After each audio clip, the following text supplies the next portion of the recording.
Hello. Hello. Are we ready to go? I think so. Okay. Well, welcome everybody to our first interactive remote Manchester Medical Society event, which is the quiz. I'm Joanne Holloway. I am the chair of the Manchester Medical Society, and I'm here to introduce our new president, David Jones, who's going to run the quiz for us. David is known to us by his email title of Jones the Surgeon. He was born in Coventry and moved to the Northwest while at medical school in Liverpool, where I think he met my husband, actually, and is been in Manchester since 1981. He has many distinguished achievements in the clinical teaching and training and leadership fields, and they would take much too long to tell you all about them. So I'm just going to give you a few. He says the thing he's most proud of is developing the cadaveric simulation for core psychiatric trainees, his role in the development of the major trauma course, and learning French while he was a senior registrar and living and working in Paris for a year. I'm hoping he's going to do the quiz in English, because otherwise it's going to be very stressful. So over to you, David, to start the quiz. Thank you. Good luck, everybody. Merci, Joanne. Ce n'est pas en français? Non. Bon. Well, thank you very much, Joanne, for that very kind introduction. And thank you, Joanne, for all the hard work you've done as chair of the Manchester Medical Society, supporting the society to be able to deliver all of its content online.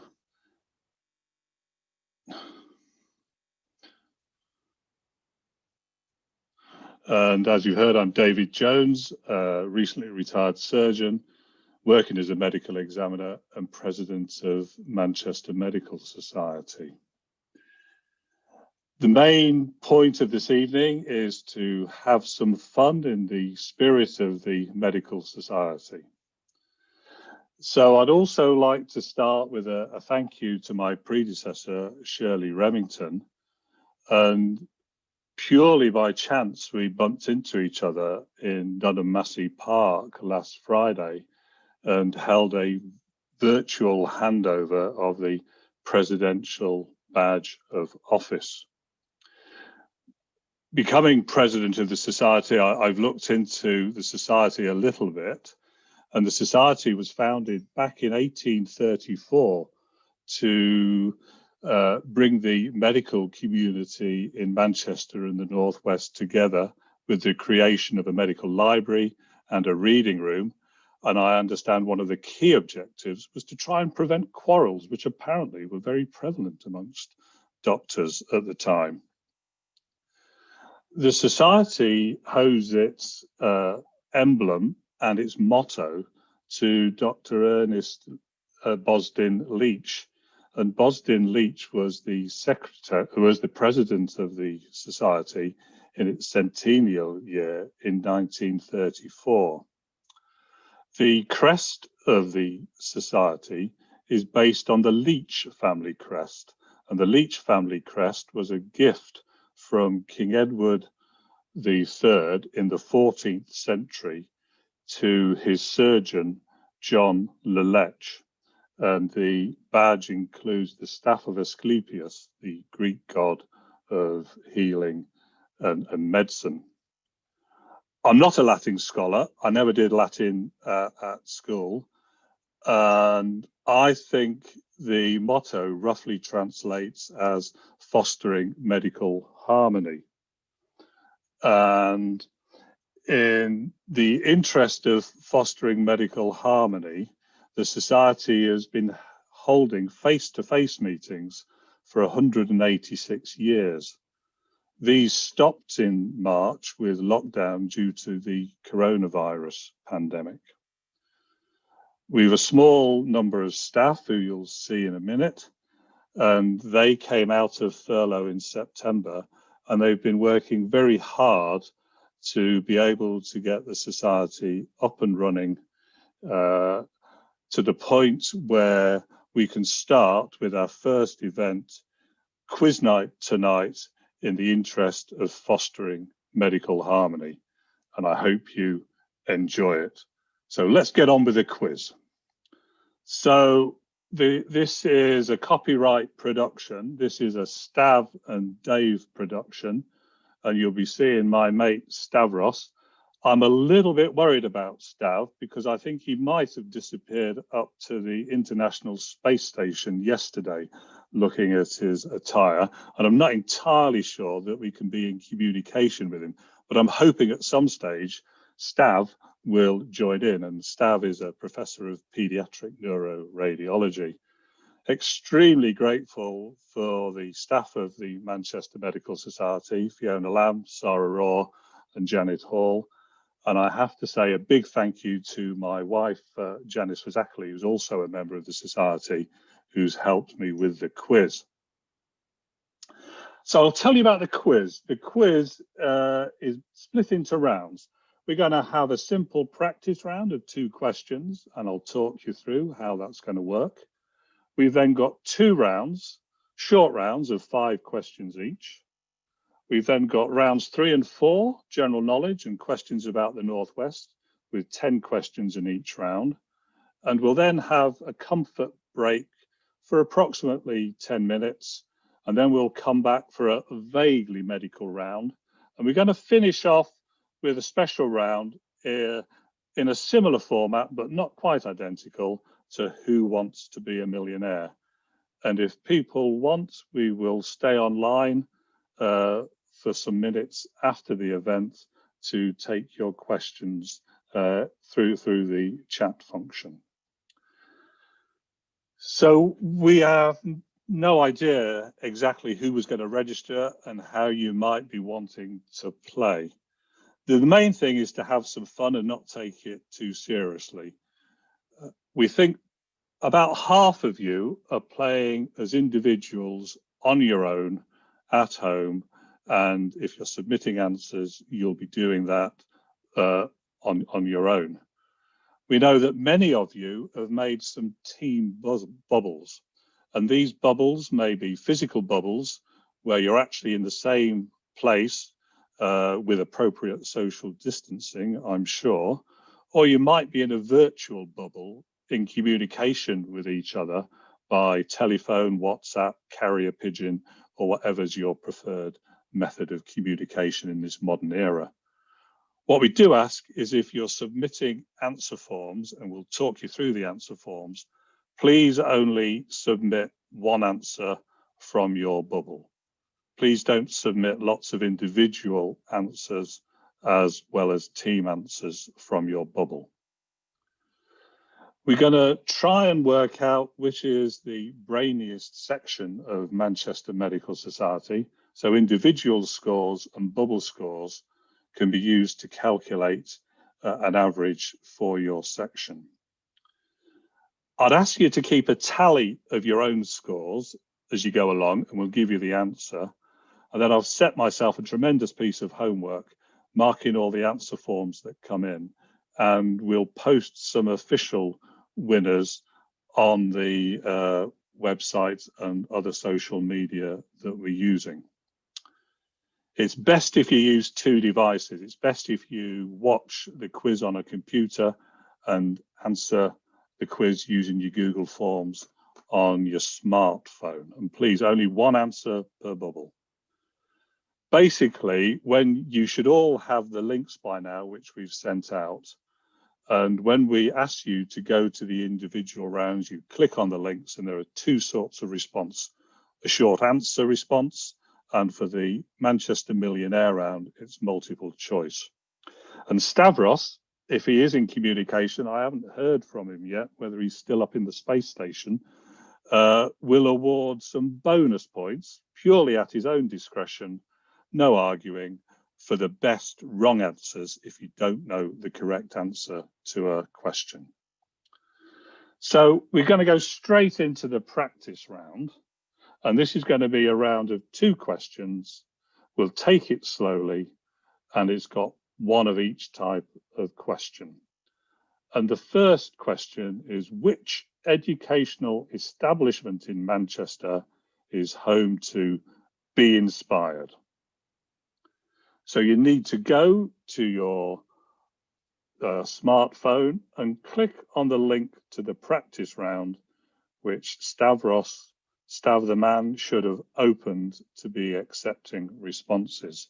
You can talk to each other, you can discuss this in person, you can WhatsApp, and when you know your answer, we want you to write where you think which educational establishment in Manchester is home to Be Inspired. And we'll give you a few moments to think of that and agree on your responses. So where would you find Be Inspired?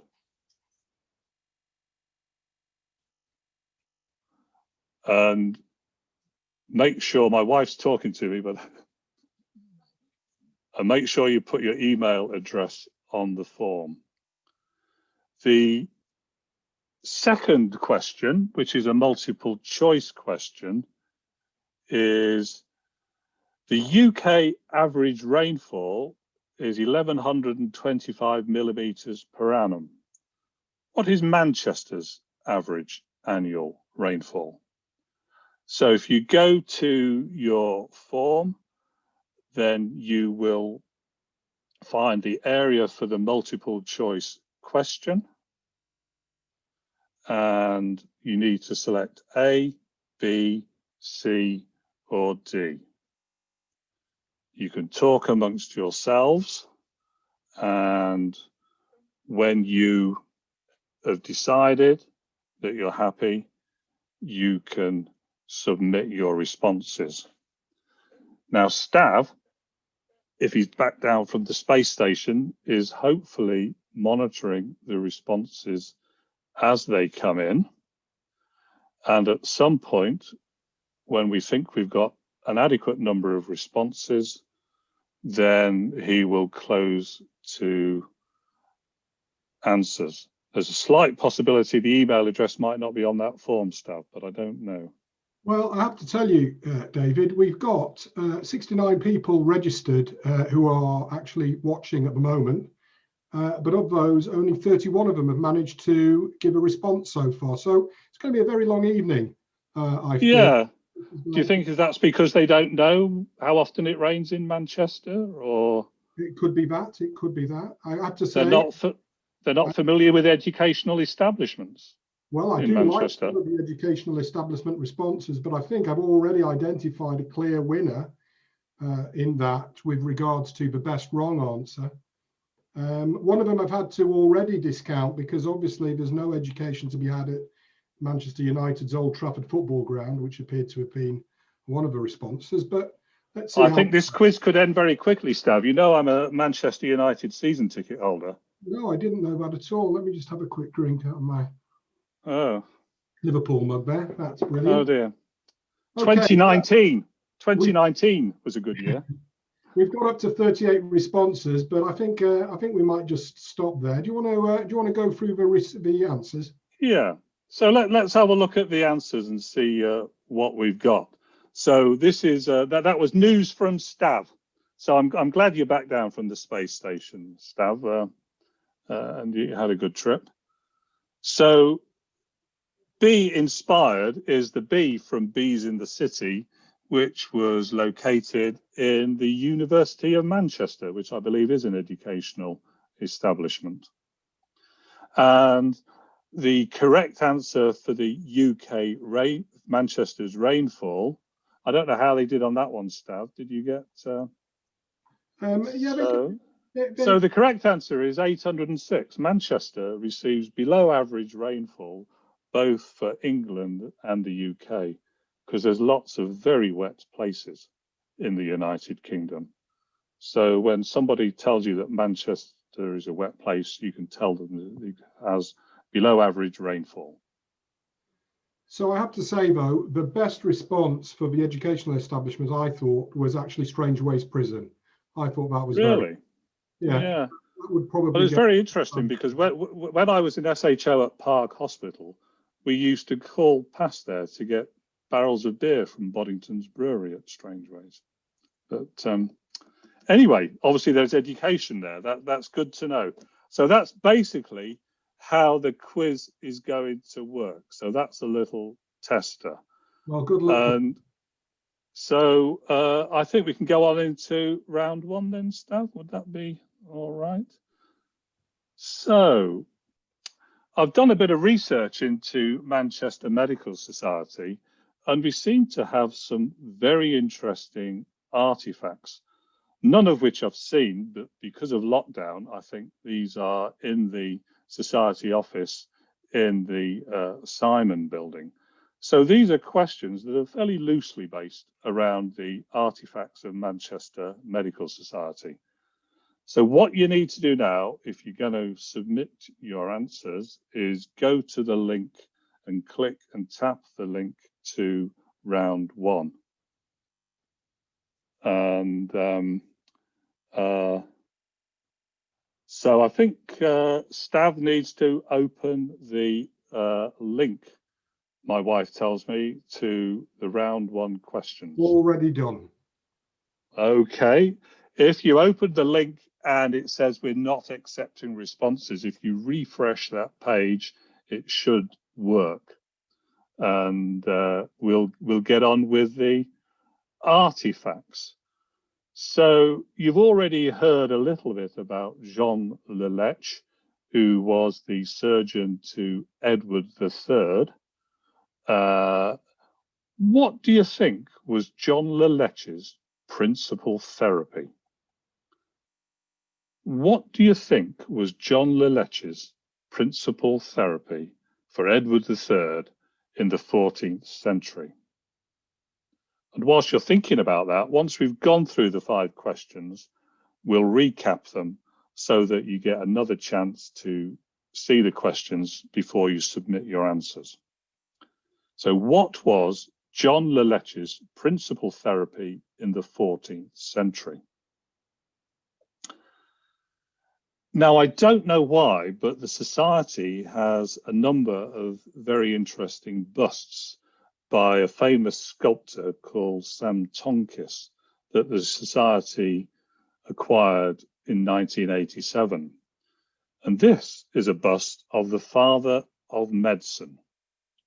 So I want to know, for question 2, who was the father of medicine? So I'm looking forward to being able to see these busts. They look very interesting. There's a number of busts which are very similar. But if you can tell me, who was the father of medicine? Now, the other interesting artifact that I've discovered we have is an 18th century dinner bell. Now, why we've got somebody's 18th century dinner bell, I do not know. But this apparently belongs to the father of modern surgery. And we've also got one of his seals of a diploma from one of the surgical colleges. So who was the owner of this dinner bell? So we want to know who was the father of modern surgery. So I'm interested to see if it still rings and we could perhaps start using it with Fiona's permission if it's not too fragile when we can resume face-to-face meetings. And if people's talks go on too long, we can ring the bell. Question 4 relates to someone I did meet when I first came to Manchester, who was Sir Harry Platt, who was a famous orthopaedic surgeon and president of the Royal College of Surgeons of England from 1954 to 57. And he claimed that he helped England win a famous sporting trophy in 1933 by his intervention with somebody called Harry Larwood, who he was summoned to examine at a local sports ground. And the question is, which trophy did Larwood help England win in 1933, courtesy of Sir Harry Platt? And I remember when when he was 100, there was a special meeting of the society, which I was taken to as a trainee, I believe. So which trophy did Larwood help England to win in 1933? The last question in this round relates to a bust of someone special who actually has some Manchester connections. This person is viewed as the pioneer of antiseptic surgery. And I want to know who was the pioneer of antiseptic surgery. And after you've got the answers, I'll tell you the link to Manchester. So just to recap, and you can start submitting your answers as soon as you know them all. To recap question 1, John Le Leche's principal therapy on Edward III, the father of medicine. Question 3, the father of modern surgery, the trophy won by England in 1933, and the pioneer of antiseptic surgery. So Stav's monitoring the we'll responses. Give it a minute or so. Responses are coming in at the moment. I think you may have pitched this a little bit too easy. Well, I'm hoping so, because I think so. We will offer a bonus point to anyone who in the Q&A function, if anyone has a chance to look at it, who knows the link between question 5 and Manchester.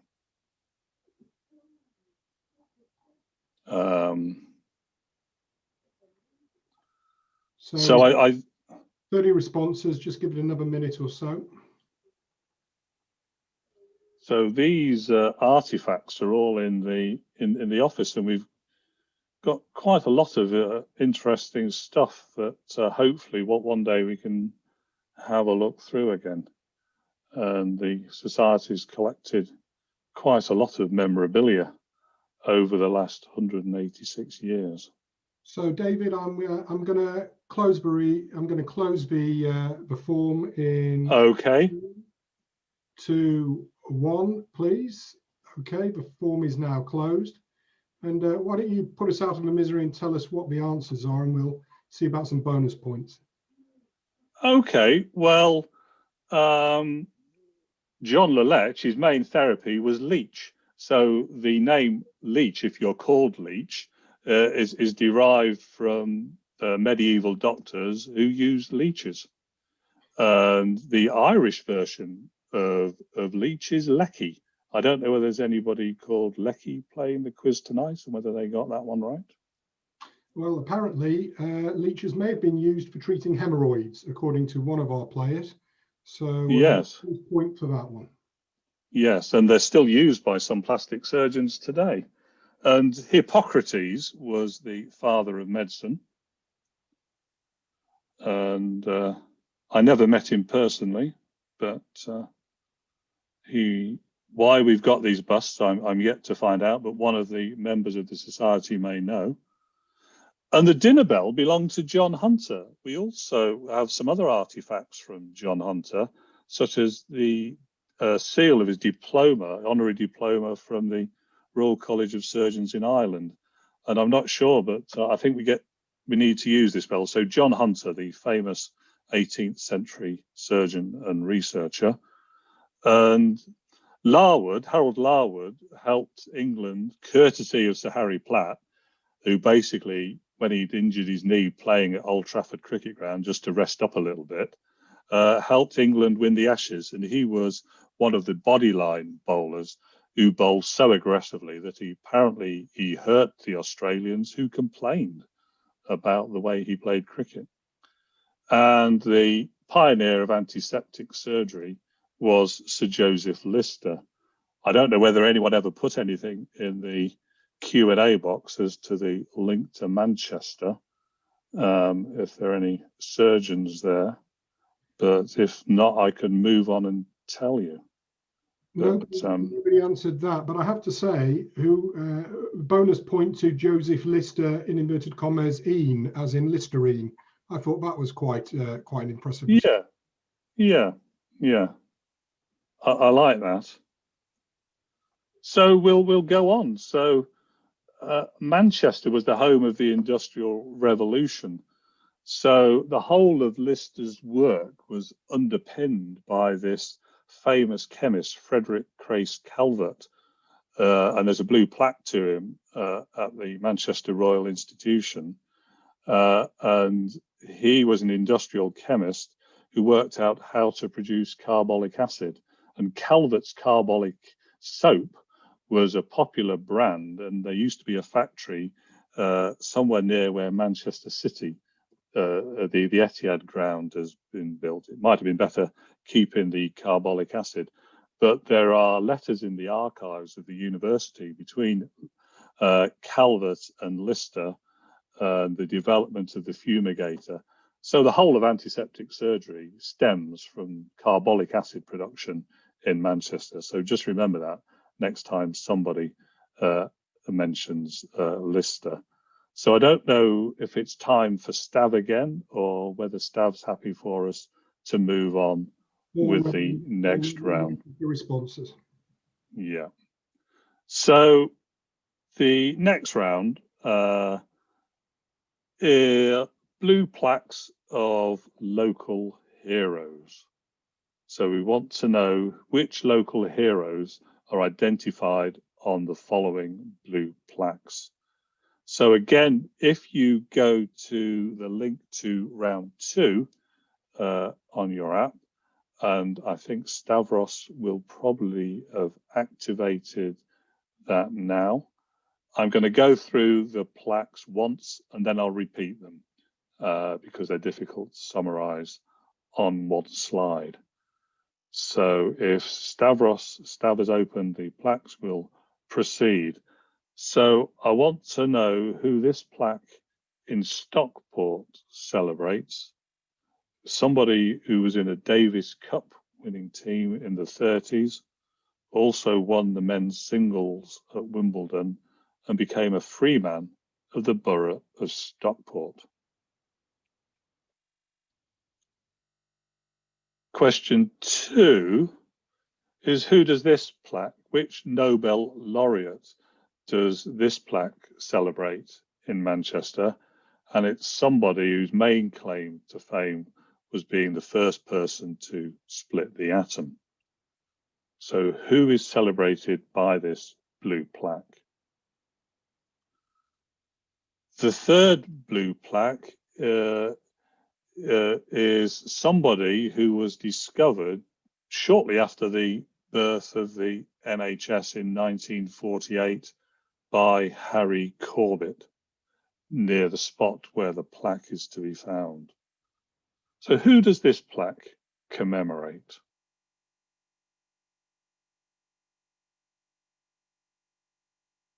Plaque number 4 celebrates a famous novelist who wrote Mary Barton and Cranford.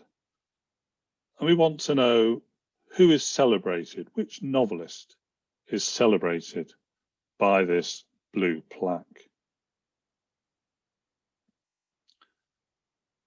And the last blue plaque in this round commemorates a physician who wrote a thesaurus, who's also a co-founder of Manchester Medical School. So who does this plaque celebrate? A physician who wrote a thesaurus, who was also a co-founder of Manchester Medical School. And I'm going to go through those plaques again so you can get another opportunity to think of your answers. Hopefully they're not too difficult again. And the first one was the Davis Cup team member who won at Wimbledon, who became a freeman of Stockport Borough. The second one is the Nobel laureate who was the first person to split the atom, which happened here in Manchester. The third plaque celebrates somebody who was discovered shortly after the birth of the NHS by Harry Corbett.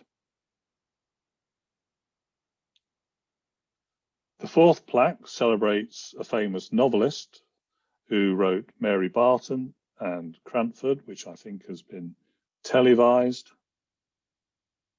And the last plaque is the plaque that celebrates one of the co-founders of Manchester Medical School, who also was a physician in the city and wrote a thesaurus. So please submit your answers, and Stav will be monitoring your replies to see how they're coming in. We're up to 20 responses. I've got to say, everybody playing seems to be very on the ball today, David, I've got to say. Do we need to make it a bit tougher then and go to the French option? No, I think they'll get caught out once we get to the millionaire round. I wouldn't worry about that. Yeah. Have they all put their money in for the millionaire round that they had to deposit in that bank account you have? I didn't know we were telling everybody about that. Oh, sorry. Are we on? Oh, I thought my mic was muted. Sorry. No. That was for the Medical Society, obviously. Okay, so almost about to close the form. Got another few moments to get your responses in. I'll give you a 5-second countdown. 4, 3, 2, 1, and the form is now closed.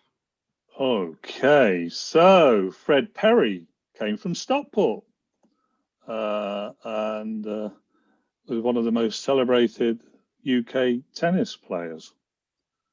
Ernest Rutherford, and there's this little street down in the university down towards Mandeck where this meeting would have been held, and you probably would have walked past this plaque on the way to Mandeck.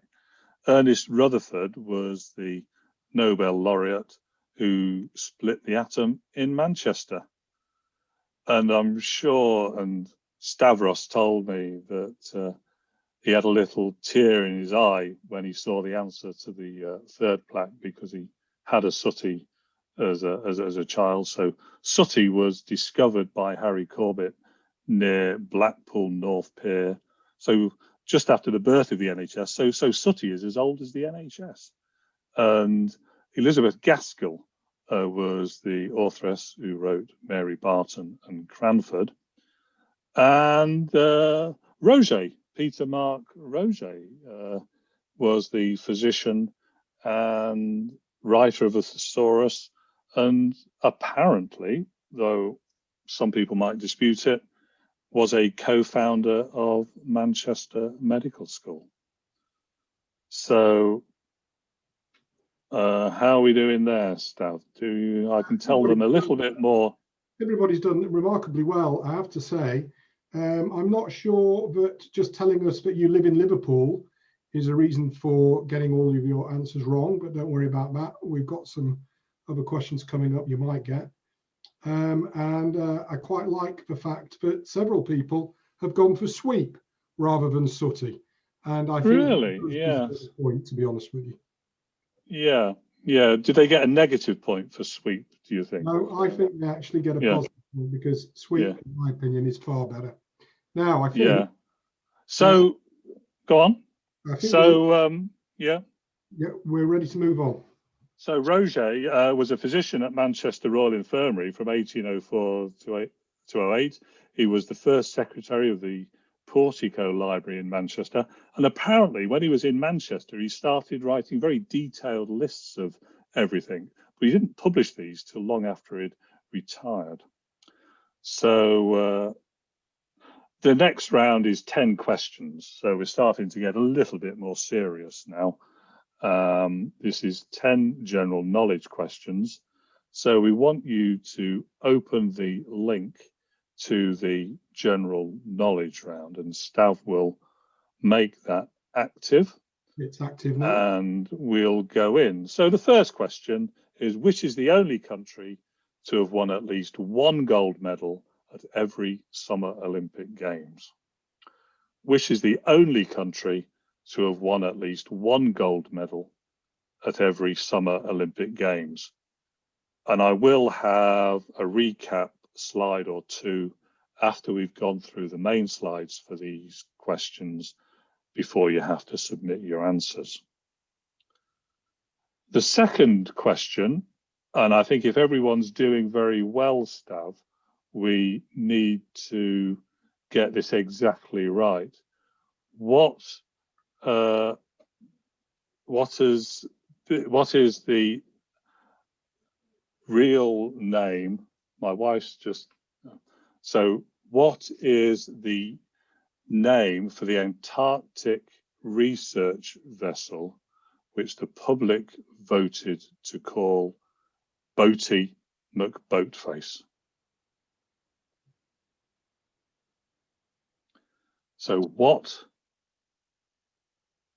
is the real name of the Antarctic research ship which the public voted to call Boaty McBoatface?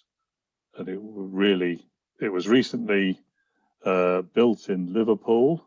I believe you've got some people from Liverpool on, from what you say, Stav, and has recently sailed away from Liverpool, and that's it in the River Mersey. So the correct name for Boaty McBoatface. So this question is, which two letters of the alphabet do not appear in the periodic table? So which two letters of the alphabet do not appear in the periodic table? And there's the periodic table, so it should be fairly straightforward to identify the elements and which two letters do not appear in the periodic table. 5, 4, 3, 2, 1. Question 4. Which company is the world's largest tyre manufacturer? So which company is the world's largest tyre manufacturer? And I don't know whether they'll wear more easily when we all have electric cars, which seems likely. So which company is the world's largest tyre manufacturer?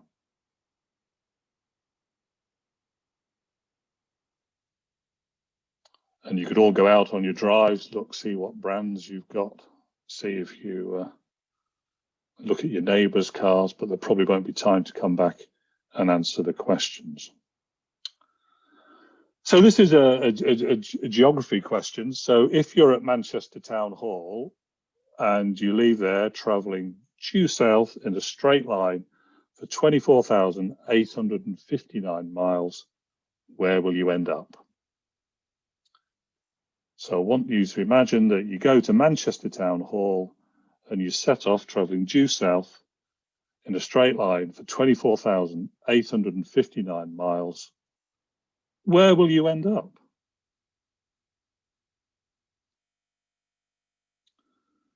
It's a long way to walk, that though. So, and of course, it wouldn't be allowed because we're not allowed to leave the country at the moment. But when we are, that's something you might want to try.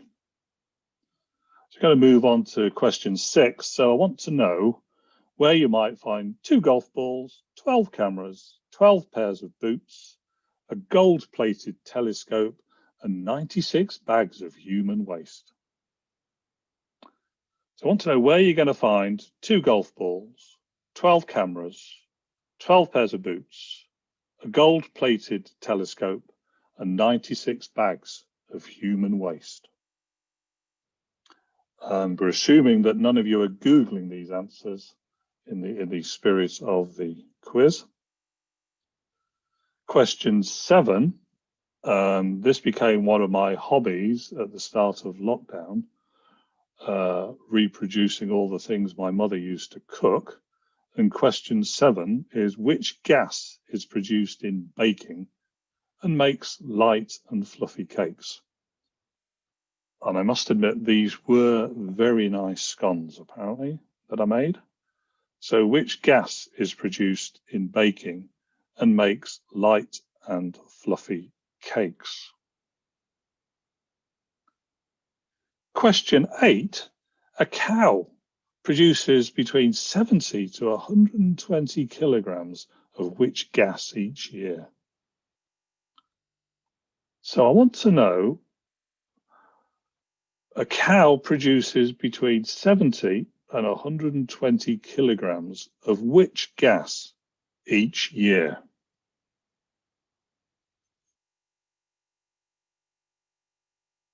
You can smell it from here. Question 9, scientific question. I want to know, what is the product of sublimation of ice? What is the product of sublimation of ice?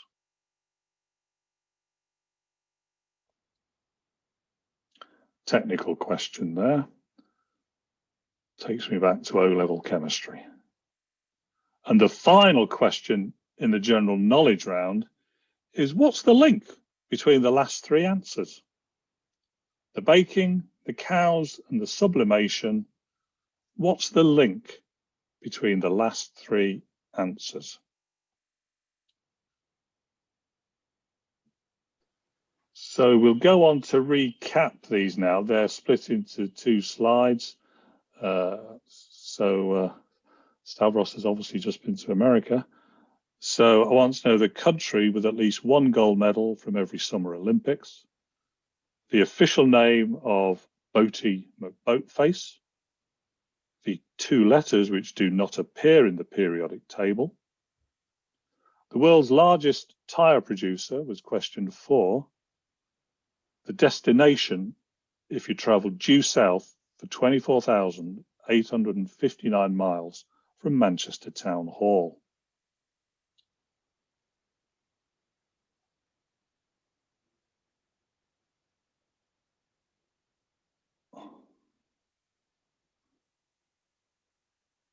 So I did put them in twice, so we shall...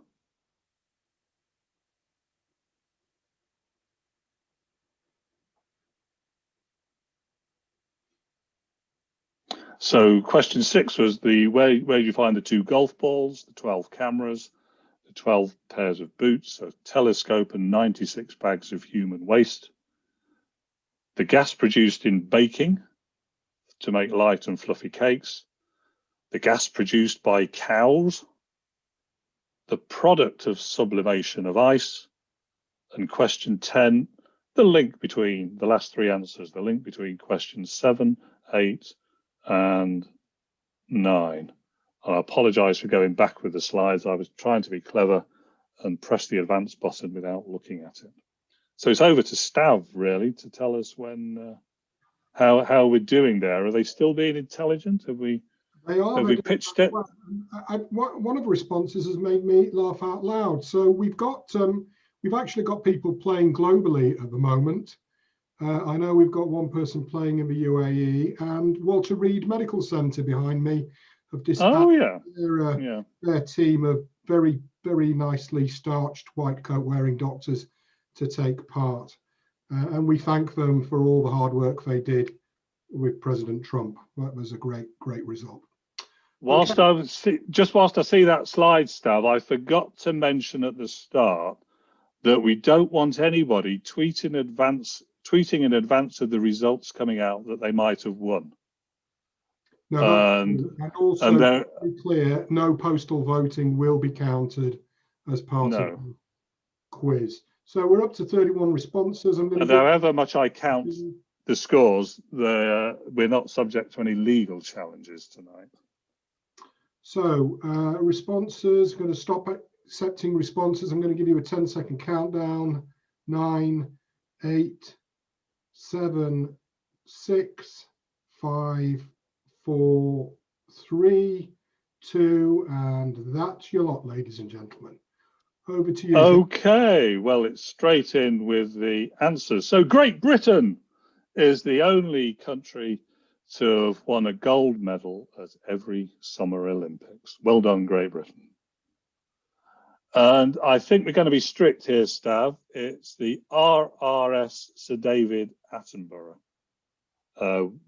So it's the Royal Research Ship Sir David Attenborough for maximum points. And we'll see how the answers come into that one. Well, I think a bonus point there, David, definitely for the Jacques Cousteau, which has brought memories from the 1980s. Very well done, whoever put that in.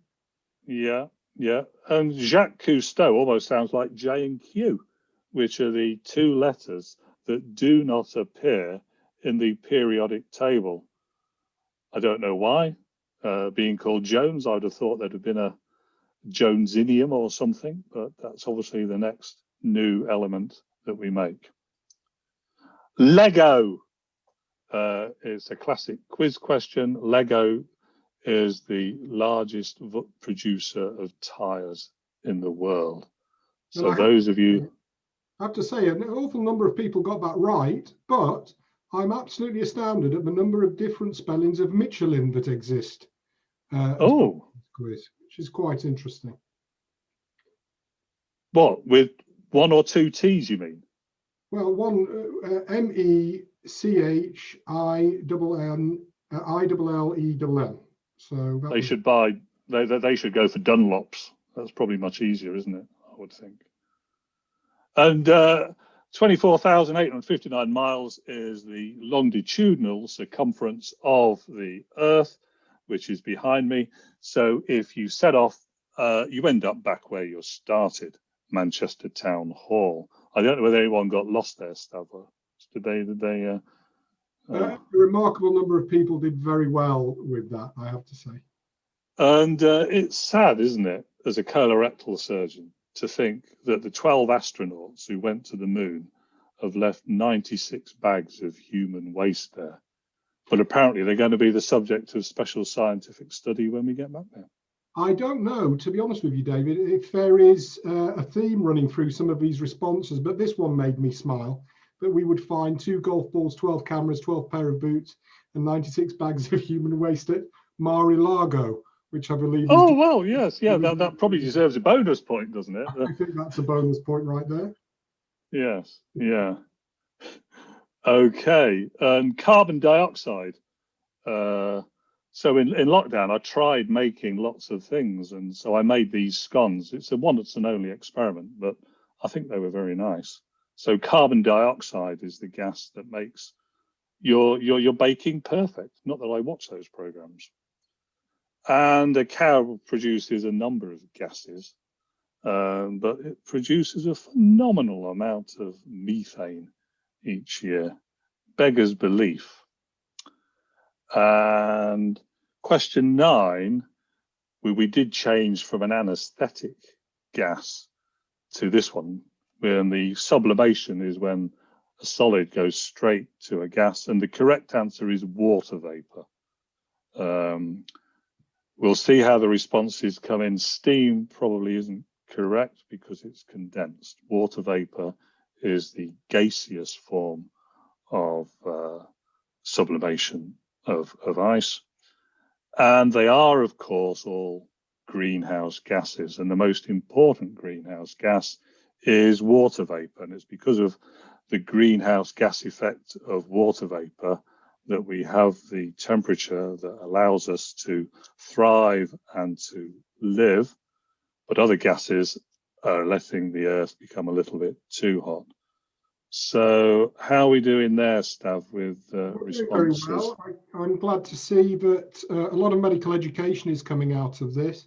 The last response, which was all gases at room temperature and pressure brackets that you shouldn't use to put someone to sleep with, which is very helpful. Yeah, was that from an anaesthetist or? I would assume surgeon. Either that or, well, do surgeons know about putting people to sleep first? I'm not sure they do. But well, some surgeons are incredibly slow, and I think the anaesthetist falls asleep. But I don't know whether that's a deliberate act. but my wife's anaesthetist, so I better be careful what I say. Okay, so move on. So at that point, we'd have a quick commercial break. And because of lockdown, the society meetings have all been put back. So I should have been giving my presidential address to the society on the 21st of October, I think it was. But we wanted to get up and running online. And in theme of the last question about greenhouse gases, my presidential symposium on Wednesday, the 20th of January, is on sustainable healthcare. And I'm hoping as many of you can register for that as possible. We've attracted Professor Kevin Anderson, who's the director of the Tyndall Centre for Climate Change in the University of Manchester. And I'm going to give my presidential address called 2021, a Waste Odyssey, which reflections on my career as a colorectal surgeon, managing human waste into the much bigger picture of sustainable healthcare. And I don't know whether Fiona has sent off the email yet, but I did ask Fiona yesterday, Stav, if she could email if she could email Biden and Trump when they decide who's actually going to give their presidential address at exactly the same time as my presidential address, to see if they want to rearrange the date. I'm sure Donald's quite happy to defer giving up the presidency, but I don't know. We'll have to check with Fiona after the quiz that she's emailed those two. But you've got a choice: president in the USA or the presidential address of Manchester Medical Society. So we're ready to go on, Stav, I think. And the form is open for round 4. So after this round, we're going to have a comfort break. And this round is about the Northwest. Eyes down, please. So I want to know for question 1 on the Northwest, which venue in the Northwest opened in 1894? It's home to a circus, a Wurlitzer organ, and usually hosts a round of Strictly. So I want to know the name of the venue in the Northwest, which opened in 1894.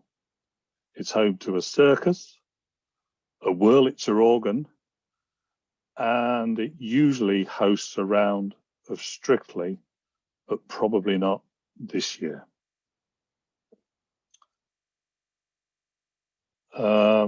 I want to know what is the collective name for these art installations in Pennine Lancashire, which I must admit I've never visited, but they look quite interesting.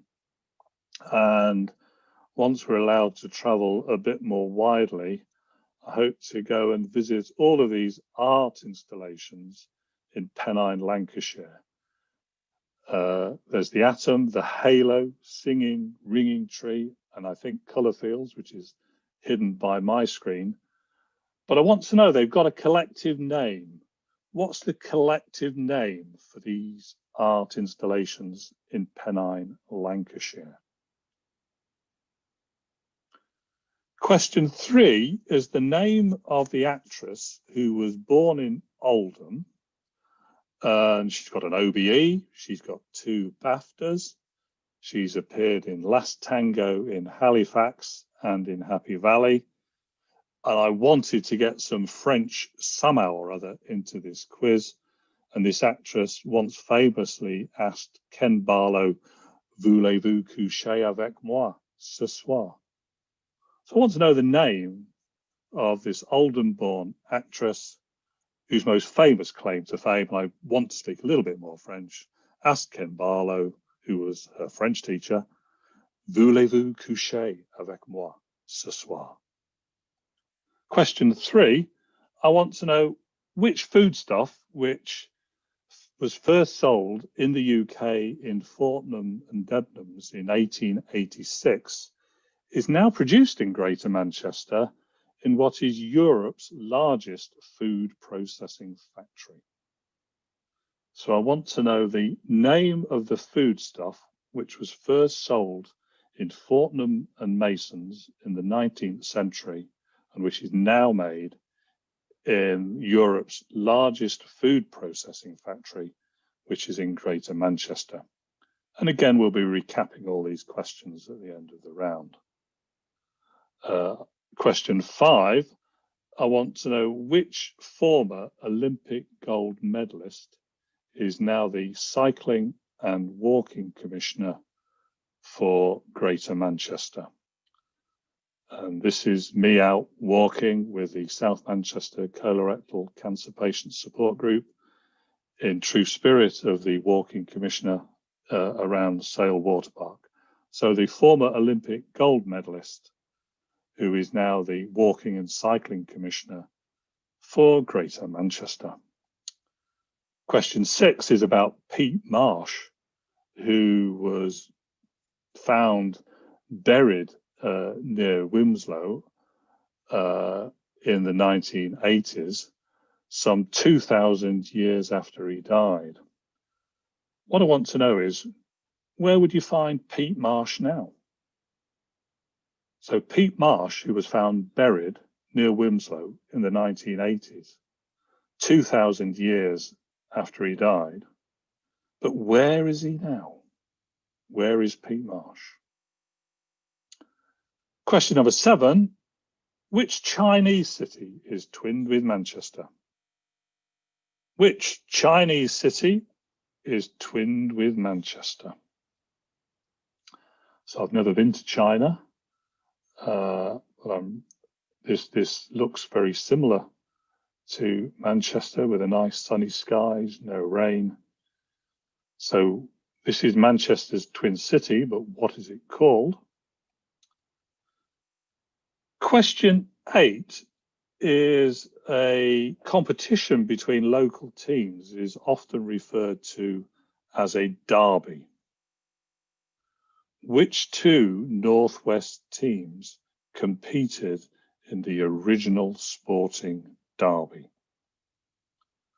So the name comes from the Earls of Derby and Knowsley Hall, and I want to know which 2 Northwest teams competed in the original sporting derby. Question number 9 is, which future Prime Minister was elected Conservative MP for Oldham in 1900 and then Liberal MP for Manchester North West? So which future Prime Minister was originally elected as a Conservative MP for Oldham in 1900, but then as a Liberal MP for Manchester North West? And the last question in this round is a drink which is commemorated by a statue where it was first made on Granby Row in Manchester. It contains the juice of grapes and raspberries and black currants, and it was originally used as a health tonic. So I want to know the name of the drink which is commemorated by a statue on Granby Row in Manchester, which was originally used as a health tonic. So please submit your answers, and Stavros should have the forms open. So question 1 was the venue in the Northwest with a circus, Wurlitzer, and usually a round of Strictly. Question 2, the collective name for the art installations in Pennine, Lancashire. The Oldham-born actress who asked Ken Barlow, voulez-vous coucher avec moi ce soir? The foodstuff sold at Fortnum and Mason and now made in Greater Manchester for question 4.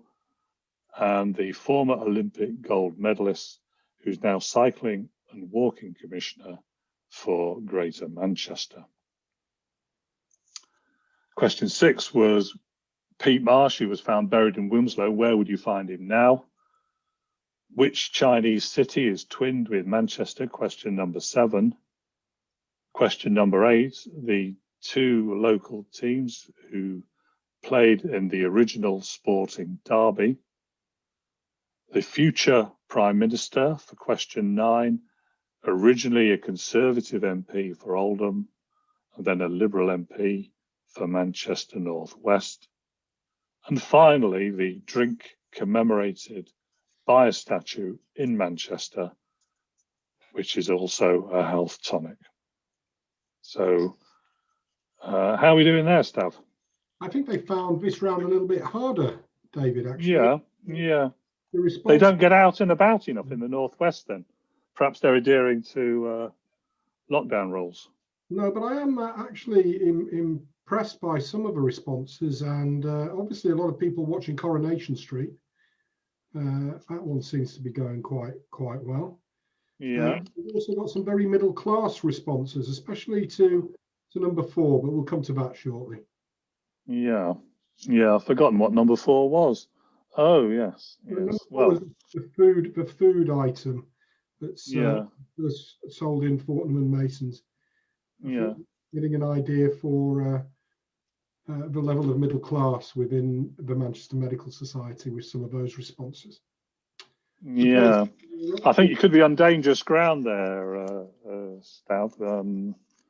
But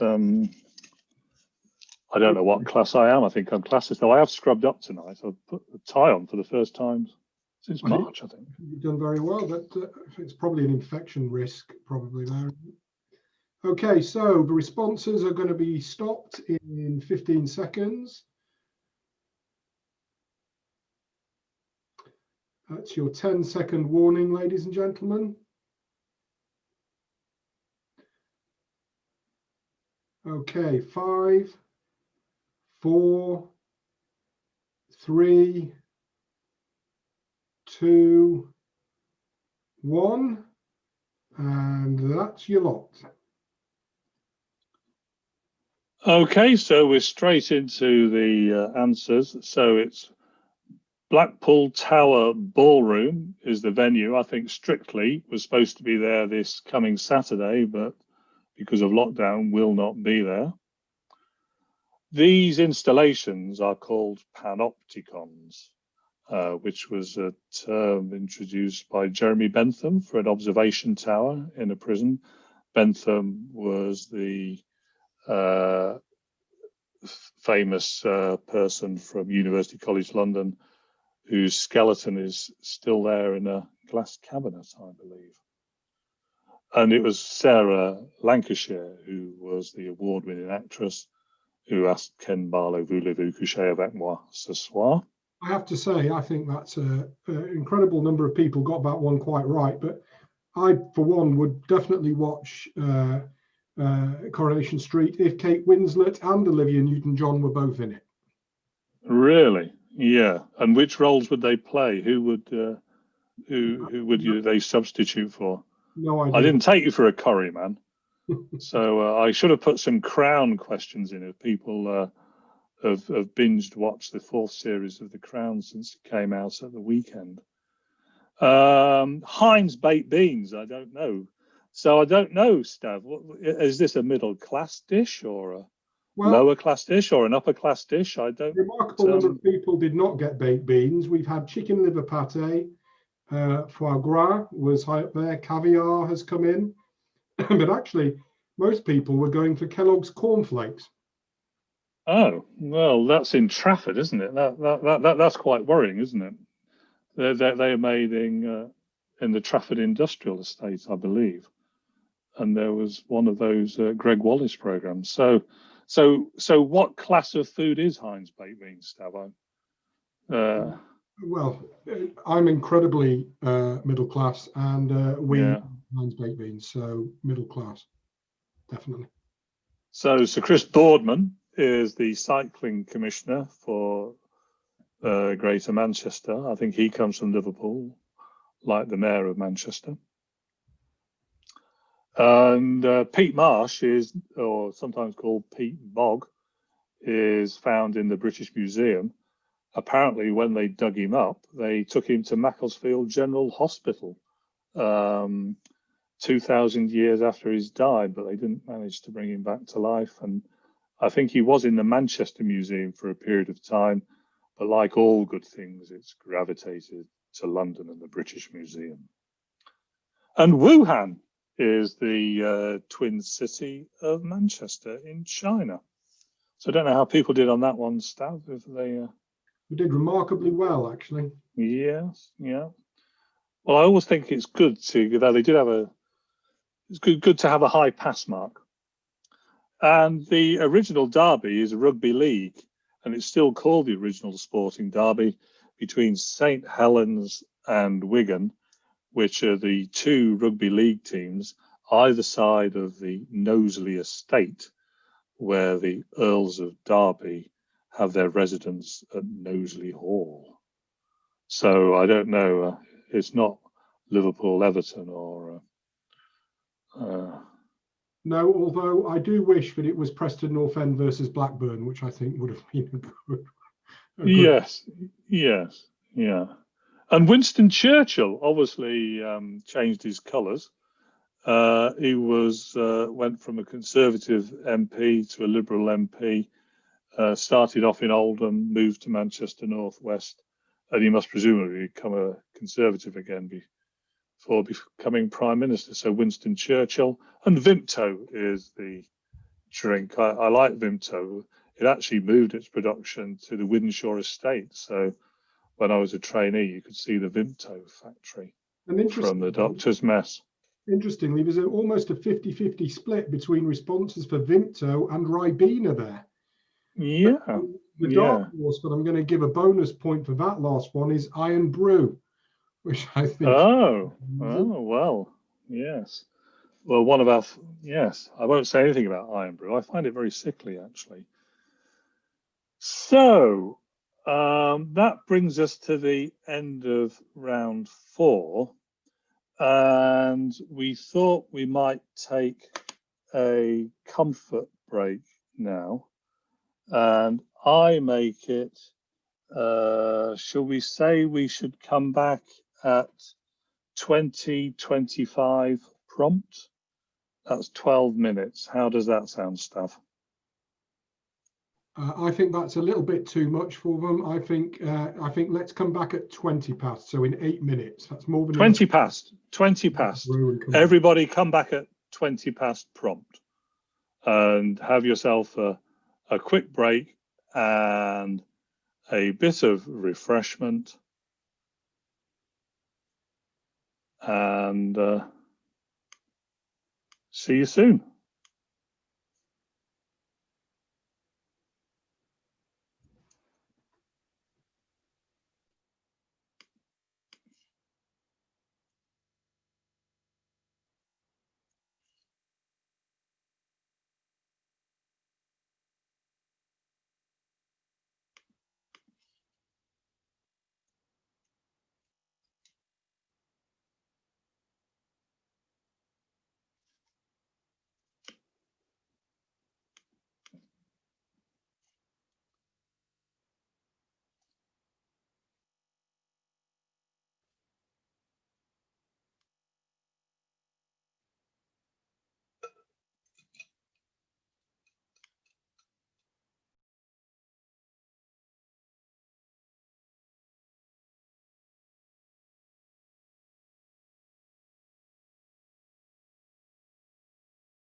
Okay, so welcome back. It's 20 past 8 and we're going to be moving on into round 5 shortly.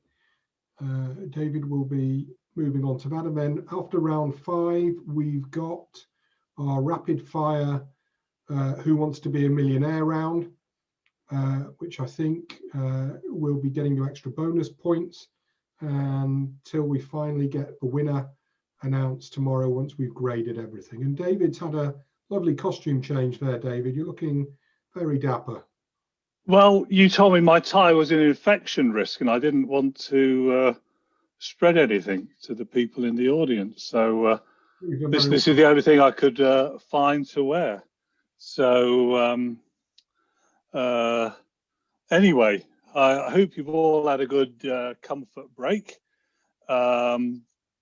Just a quick advert for what we're doing. Well, hopefully you can all visit the Society website, our Facebook page and our Twitter account. And once I've had time to look through all the results, excuse me, we'll post on Twitter when the results are out and put them on the website and on the Facebook page. And we'll identify surgery, we'll identify whichever section wins, which I'm hoping is surgery, Stav. When we let the audience back in, I'll say it's all even and there's no fix. But to be honest with you, David, you're not playing the odds there. Only 9% of the people playing are surgeons. Okay. Playing the odds, 30% of the people playing are actually radiologists. So imaging is likely. Oh well. I've fantastic support from radiologists throughout my career, and if there's any that I've worked with, thank you very much. And anyway, time for a bit of medicine. So this is mainly medicine in the northwest. And is everyone back on board, do we think, Stav? I think they are, and the form is live, so away we go. And so we'll start off with the easy one. In which hospital did Anira and Bevin inaugurate the NHS on the 5th of July in 1948 by ceremonially accepting the keys to the NHS from Lancashire County Council? And this is Anira and Bevin at that hospital. And we want the name of the hospital where Anira and Bevin inaugurated the NHS way back 1948.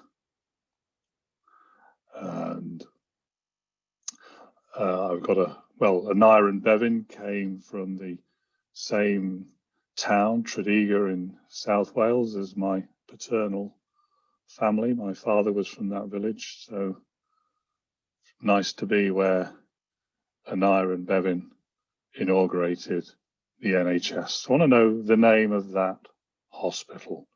And again, we'll recap these questions before you have to put your answers in. So my wife's just had successful hip surgery. I want to know which Manchester medical graduate developed a low friction arthroplasty of the hip, an enclosure to filter the theatre air, and PPE many decades before it became fashionable this year, so that he could reduce the risk of wound infection. So I want to know the name of the Manchester medical graduate who developed the low friction arthroplasty, an enclosure to filter air, the appropriate PPE to reduce the risk of wound infection. And I've got rid of my tie so that the infection risk during the quiz is reduced. Straight into question number 3. And Louise Brown was born in Oldham in 1978, and she was the first IVF baby. And what we want to know is, in what receptacle was she conceived? Everybody, Louise Brown is often in quizzes, but I want to know Louise Brown, who was the first IVF baby who was born in Oldham, in what receptacle was she conceived? And if you're putting in, if you don't know the answer and you're putting in a wrong answer, they do have to be clean, Stav. We don't want any naughty answers. Question 4. It's going to discount most of the surgical responses then, isn't it? Oh dear, we're not letting ourselves down, are we? Come on, surgeons, play it clean. So I was disappointed because I missed out again this year, Stav, on the Nobel Prize for Medicine. I thought I was in with a shout, but no luck. But what was the 2020 Nobel Prize for Medicine awarded for? It was awarded for the discovery of a virus. But which one? So which virus underpins the 2020 Nobel Prize for Medicine?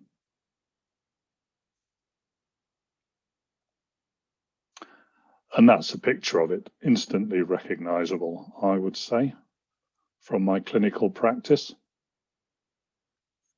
Question 5, I want to know which doctor could you visit at 89 Central Promenade, Blackpool? I think a lot of people need medical attention for one reason or other when they party in Blackpool. So which doctor could you visit at 89 Central Promenade, Blackpool? No Googling, no Googling. We're assuming that all the answers submitted are from our heads and not from Google.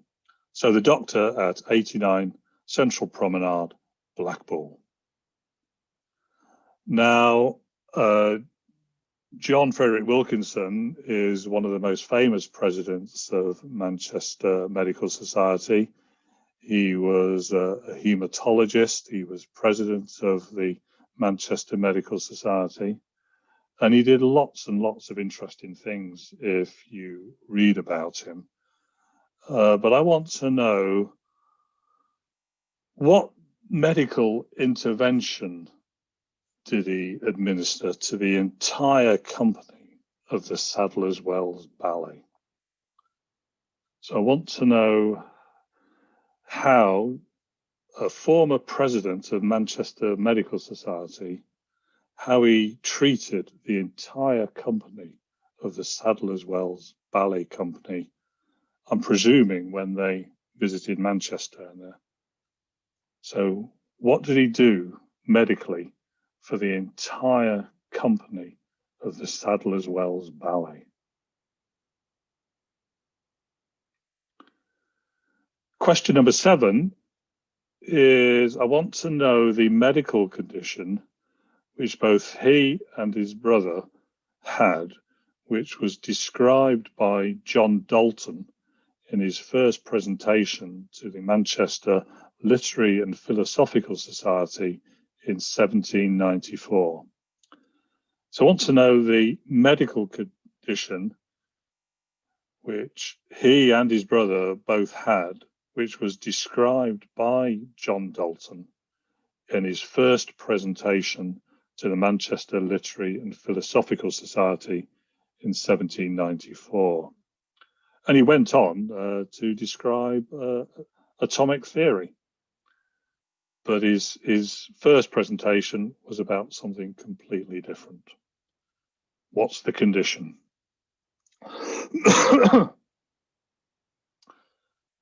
So, which leading medical centre in Rochester was founded by a Salford-born doctor who studied under John Dalton?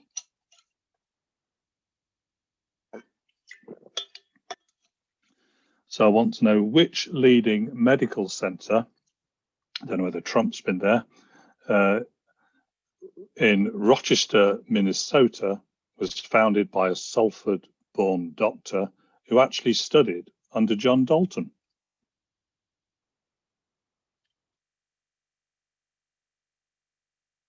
Question 9 in the medical round is, which EMI medical invention was paid for with profits from the Beatles records. So question number 9 is, I want to know which EMI medical invention was paid for with profits from Beatles records. And Stav did promise in the rehearsals to sing his favourite Beatles song whilst the responses were coming in. So get your voice in tune, Stav. And the final question in the medical round is, William Huskisson, the MP, was fatally injured by which engine on the inaugural day of the Manchester and Liverpool Railway in 1830? And he was taken to Eccles, and he was actually attended to by 2 founding council members of Manchester Medical Society. So William Huskisson was the Liverpool MP who was fatally injured, and I want to know by which engine on the inaugural day of the Manchester and Liverpool Railway in 1830, and was treated, he sadly died, but he was treated by 2 founding council members of Manchester Medical Society. So I don't know whether Stav's ready with his Beatles song whilst I recap the questions. So it's 1, where did Aneurin Bevan inaugurate the NHS in 1948? 2, the Manchester graduate who developed hip arthroplasty. 3, the receptacle in which Louise Brown was conceived. The virus, which was the subject of the 2020 Nobel Prize for Medicine. And the doctor you could visit at 89 Central Promenade, Blackpool. I've not heard any singing yet, Stav. Unfortunately, we've got to fill these gaps. Due to copyright restrictions, I'm unable to sing any Beatles songs live as we're on YouTube. So that's. Could you not just do a few la-las or obladi obladars, or so? No. Do you think YouTube will cut us off if you start singing? Absolutely. And that's for copyright reasons, not for the noise. Not for child or human protection reasons. No, not at all. No. Oh, okay. Yeah, okay. So the other questions were the medical service that John Wilkinson, the former president of Manchester Medical Society, provided to Sadler's Wells Ballet Troupe. I'm hoping I'm not going to have to do anything similar. The medical condition described by John Dalton in his first presentation to the Manchester Lytton Phil Society obviously went on to describe atomic theory. The medical center in Rochester, Minnesota, founded by a Salford-born doctor. The EMI invention, paid for with profits from the Beatles records, and we're not going to hear Stav's voice, I'm afraid. Apologies for that, those who were tipped off. And I want to know the name of the engine which ran over William Huskisson, and sadly, even the great founder members of Manchester Medical Society and the 2 council members couldn't save his life. So I don't know how we're doing for responses there, Stav. I hope they're all clean.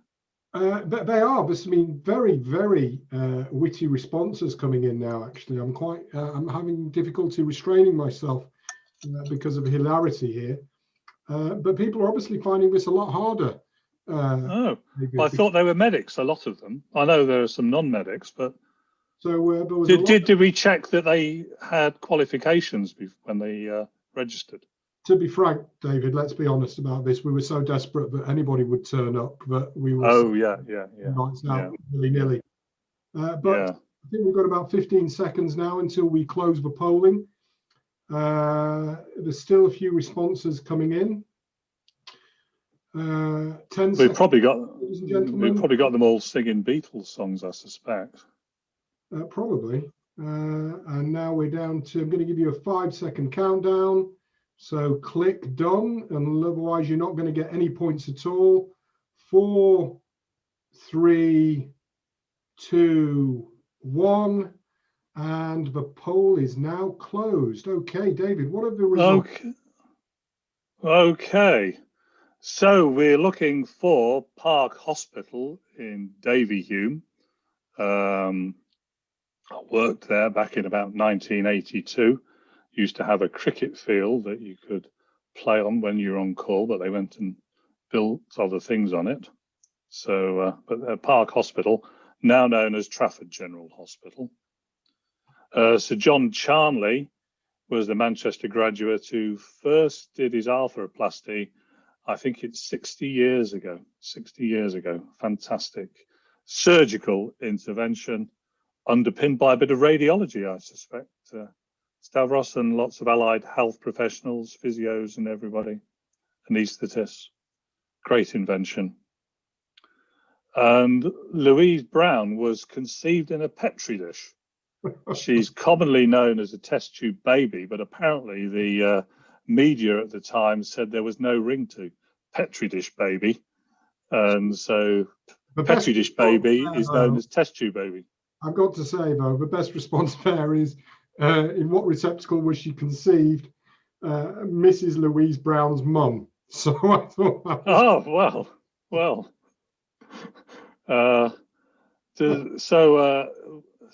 Well, it's in vitro, isn't it? Not in vivo. So is that negative mark then for not reading the question, or double points for being funny?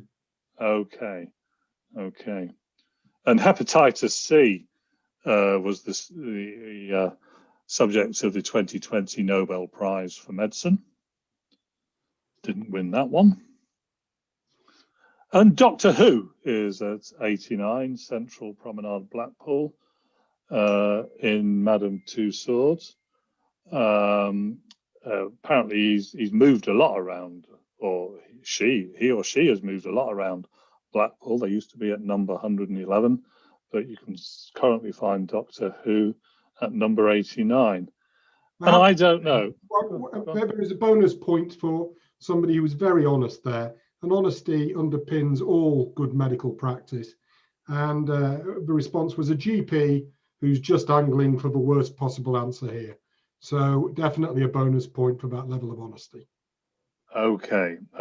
Well, John Wilkinson apparently, and I don't know how you set about this, and I hope I'm not asked to do this, deloused the whole of the Sadler's Wells Ballet Company. So they must have been infested with lice when they came to Manchester. He did lots of great things. And there's an eponymous lecture in the Society's programme, which we've not fixed yet, but we will shortly. But what a fantastic claim to fame to have been responsible for delousing the whole of the Sadler's Wells Ballet. The one I really like is he saw active service in the First World War and was involved in the raid on Zeebrugge in 1918. And apparently he ran down the mole where the boat went in, throwing bombs into U-boats. And he was nominated for a VC, but he didn't get one because apparently when there were multiple people eligible, they were awarded by ballot. And he was unsuccessful in the ballot for a VC. But he did delouse the Sadler's Wells Ballet Company. And Dalton described Daltonism, colour blindness. And being colourblind obviously doesn't stop you from going on to be a great scientist and developing atomic theory. And it's the Mayo Clinic is named after the local Dr. Mayo, who was born in Salford, went to America, and it was the two sons, really, of the person who went to made the Mayo Clinic famous, but the Mayo Clinic is really grateful to Salford. And the Beatles, I shouldn't really have put an imaging question in. So this actually was the subject of a Nobel Prize as well in 1972 for Hounsfield, who's something to do with radiology and how you look at images. But EMI developed a CAT scanner, with the money made from the Beatles. And I have to say, there is a bonus point going to the one person who actually correctly answered, but it was the EMI scanner, which is what the CT scanner or the CAT scanner was initially called, the EMI scanner. So that is a definite bonus point there. That's not a friend of yours in radiology, though, is it, Stav? I mean, you're not. It's a surgeon, I would assume. I think we all know that's. Most radiologists have no friends because we don't play well with other human beings. Okay, and this is being recorded, Stav, you know that. So that will be played back to you when you're next presenting at a meeting. And the rocket is the name of the engine that sadly ran over William Huskisson. And the story goes, he was obviously a Liverpool MP on his way to Manchester. And there was a huge quarrel, which was published in the medical literature of the time. Did you say you're a Liverpool supporter, Stav? I did, yes.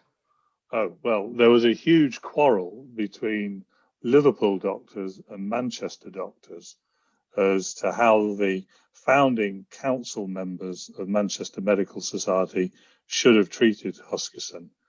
And it's fascinating because it's the same argument today with a major trauma victim. The Liverpool doctor thought they should have performed an amputation in the field there and then. The Manchester doctors thought that he was too weak to stand up to amputation, and they were going to wait, as was the practice, for him to stabilize before proceeding with surgery, but he sadly died. So that was one of the quarrels, I think, the Medical Society was set up to try and stop by proper engagement between the medical community in the Northwest. So any more feedback from that, Stan, before we go into the last section, the Manchester Millionaire Round? No, we're ready to go now. Part A, question 6, part A is now active and you're ready to start asking questions. So this is a round, not identical to, but sort of similar ideas as Who Wants to Be a Millionaire, the Manchester Millionaire Round. And we want to see how many answers you can get and see who can get the longest sequence of correct answers. And we're going to do it in 3 sections of 5 questions. The first 5 questions, you get a point each for each question. They get a little bit more difficult for the second set of 5 questions, and you get 2 points for each of those. And the last set of 5, you get 3 points for each question. And you get those points for the questions if you get them right. You don't have to have every question right to get the points. So if you get question 1 wrong, but you get all the others, you can't have the longest sequence, but you can get the points for those questions. So this is a multiple choice. And the first 5, I think, are fairly easy, but who knows? So I want to know the name of the famous soap opera about life on the cobbles of Salford. Is it A, EastEnders, B, Neighbours, C, Emmerdale, or D, Coronation Street? So you have to submit your answers after the 5 questions. You don't have to submit them one at a time. But the name of the famous soap opera about life on the cobbles of Salford: A, EastEnders, B, Neighbours, C, Emmerdale, D, Coronation Street. People have probably forgotten the answer to this one, Stav. What is the name of the Manchester Orbital Motorway? A, the M56, B, the M6, C, the M60, or D, the M25? So the name of the Manchester Orbital Motorway: A, the M56, B, the M6, C, the M60, or D, the M25? I want to know for question 3 and for £300 equivalent, and Stav's got the money. What is the name of the Manchester tram network? Is it A, the Metro Link, B, the Trafford Link, C, the Missing Link, or D, the Mancunian Link? So the name of the Manchester tram network: A, the Metro Link, B, the Trafford Link, C, the Missing Link, D, the Mancunian Link. You're not going to get these questions a second time, which is something I forgot to tell you. I want to know, who is the mayor of Greater Manchester? Is it A, Andy Burnham, B, Sir Graham Brady, C, Sir Richard Lees, or D, Sadiq Khan? I want to know the mayor of Greater Manchester. A, Andy Burnham, B, Sir Graham Brady, C, Sir Richard Lees, or D, Sadiq Khan? And the last question in this round, for the equivalent of £1,000, if you've got all the answers, I want to know which Manchester band had a hit with Don't Look Back in Anger. Was it A, 10cc, B, Oasis, C, The Smiths, and D, The Beatles? Another opportunity to tempt Stav into singing. So which Manchester band had a hit with Don't Look Back in Anger? A, 10cc, B, Oasis, and we might have to close the quiz here looking at Stav, C, The Smiths, or D, The Beatles?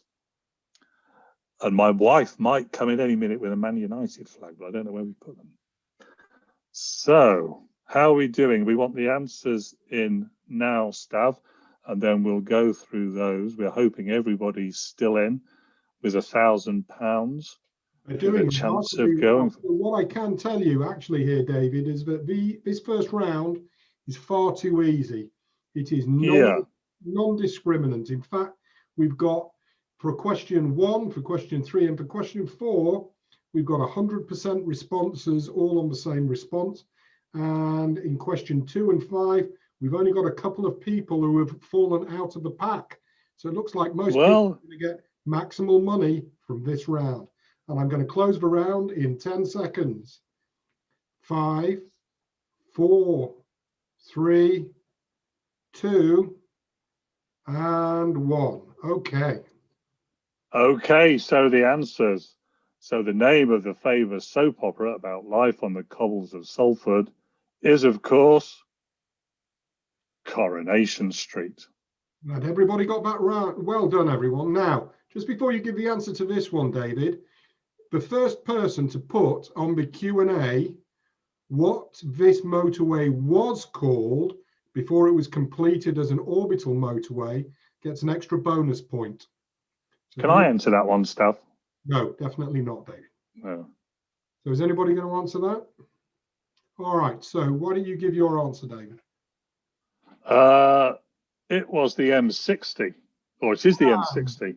Janice Fazakali has just won that with the M63, which is what the M60 used to be before. So Janice, congratulations. Well done, Janice. Have another cup of tea when you're, oh, sorry. Sorry, who I've not heard of. I don't know who that is. That was very the tram network is, of course, the Metro Link. And the Mayor of Greater Manchester, who presented at Manchester Medical Society at the last meeting of the Society, is, of course, Andy Burnham.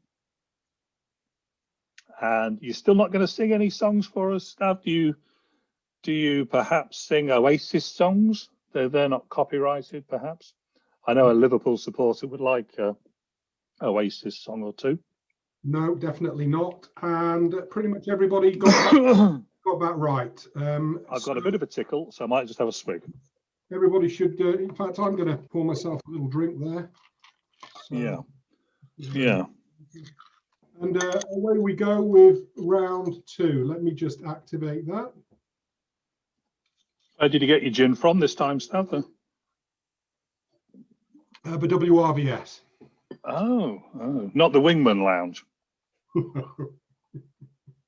So, get a bit more difficult now. We're into some green questions, and you get 2 points each for these questions. And question 6 for £5,000 is, what is the target in the annual black pudding throwing competition held in Ramsbottom? Is it a Yorkshire pudding, an onion, C, a clog, or D, cow eel? So I want to know the target in the annual black pudding throwing competition, which is held in Ramsbottom. A, Yorkshire pudding, B, onion, C, clog, or D, cow eel? Question number 7. Which sport do Manchester Storm play? A, basketball, B, speedway, C, water polo, or D, ice hockey? So we want the sport played by Manchester Storm. A, basketball, B, speedway, and C, water polo, or D, ice hockey?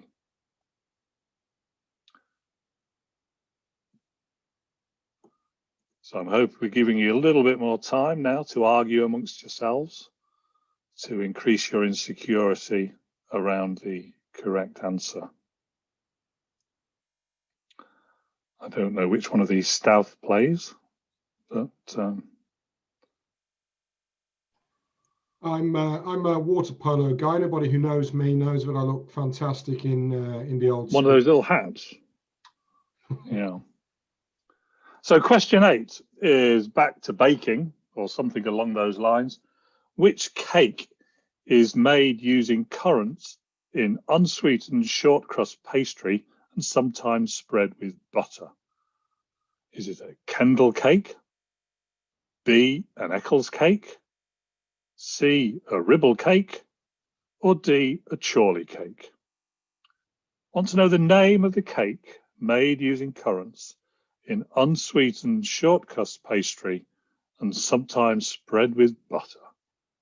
A, a Kendal cake, B, an Eccles cake, C, a Ribble cake, or D, a Chorley cake? I could eat a few of those right now, to be honest. Stav, that's an appetizing question. So we'll move on to question 9. I want to know which 2 rivers form the River Mersey in Stockport.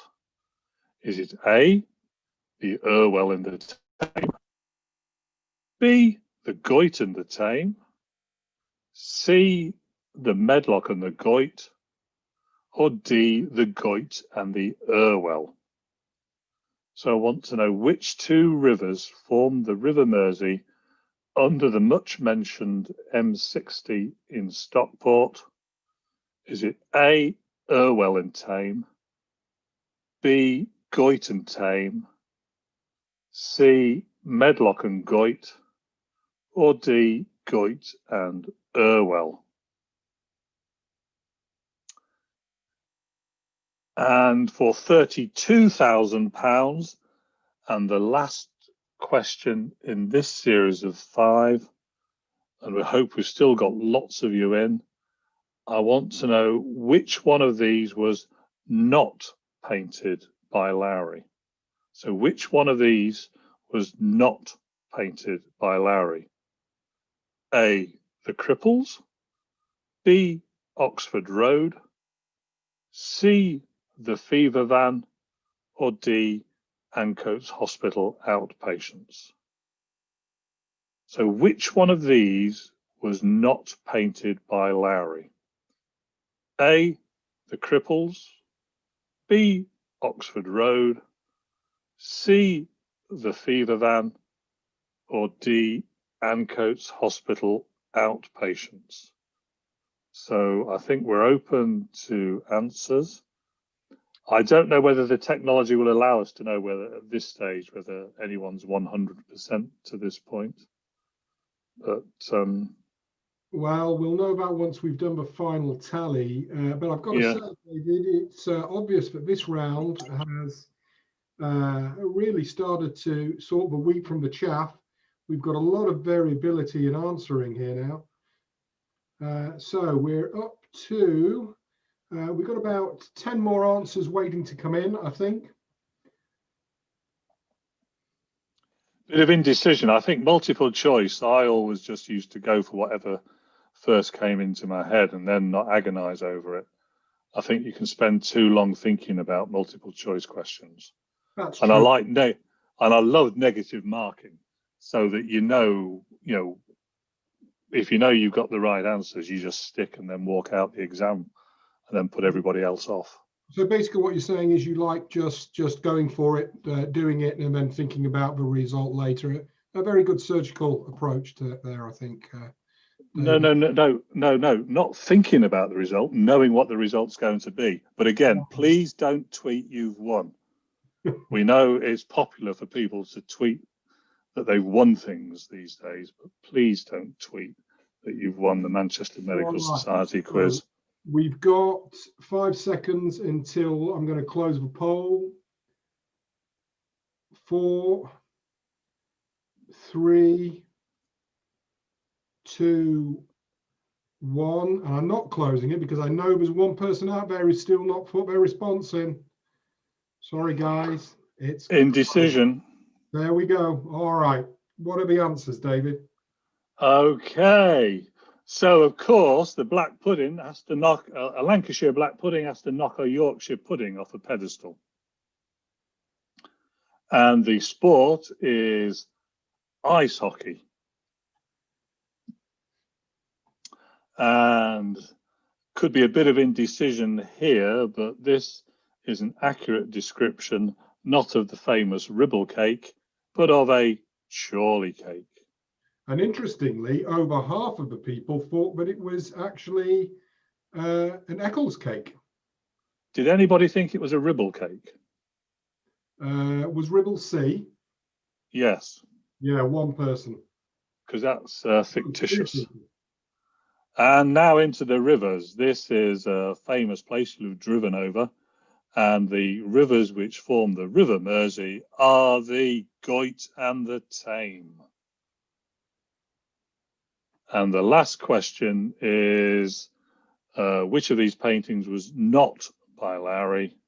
He painted, everybody knows he painted Ancoats Hospital, outpatients, where Sir Harry Platt, who we've heard of, worked.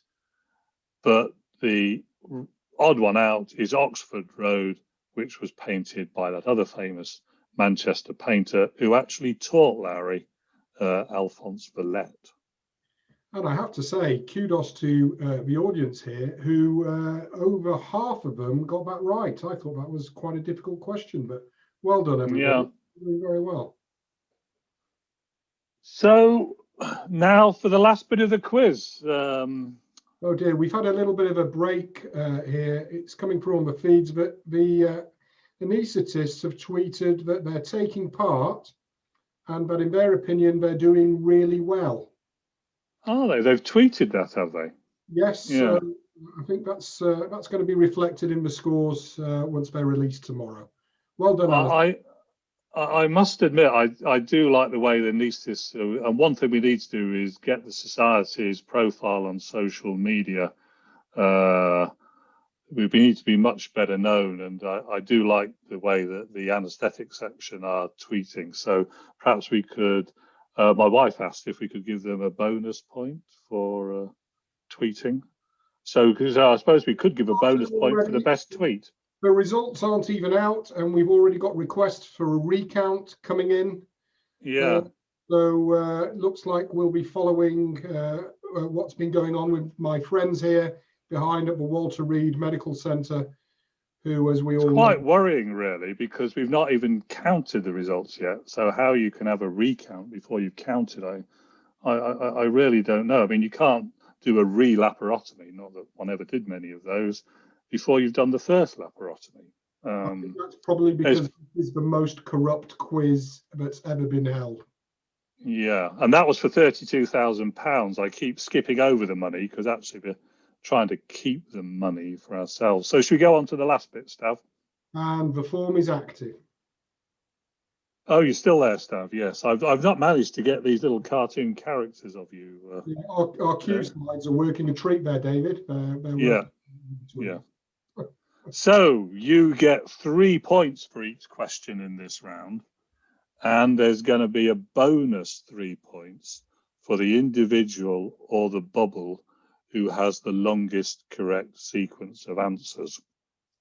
I mean, actually, if there's a tie, we'll give 3 points to each of the individuals or bubbles who get all of the correct answers. So I don't know whether anybody's in, but we're now potentially becoming Manchester millionaires. So I want to know for question 11, in which year did the Peterloo massacre take place? Was it A, 1815, B, I can't see the full number because my image is projected over it, C, 1819, or D, 1825? And I'll just, sorry, so it's, in which year did the Peterloo massacre take place?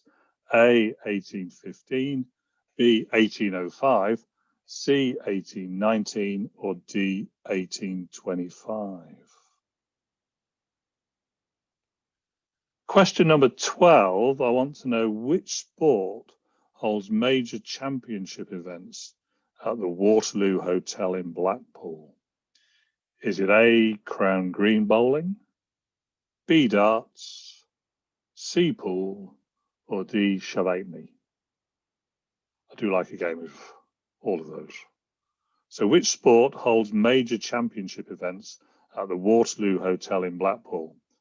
A, crown green bowling, B, darts, C, pool, or D, shove a halfpenny? And that was for £125,000.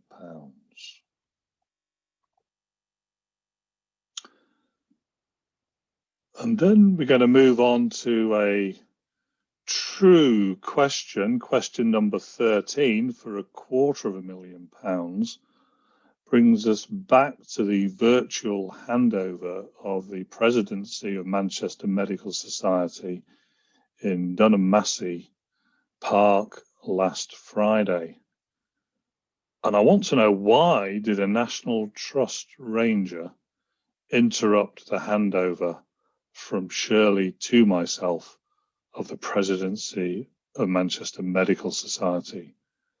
Was it A, because we were out of bounds in the deer sanctuary, B, being too noisy and putting the deer off from rutting, C, ignoring the rutting stags, or D, not socially distancing?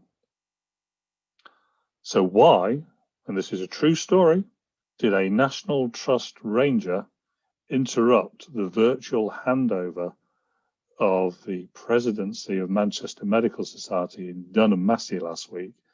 And this was a purely chance meeting.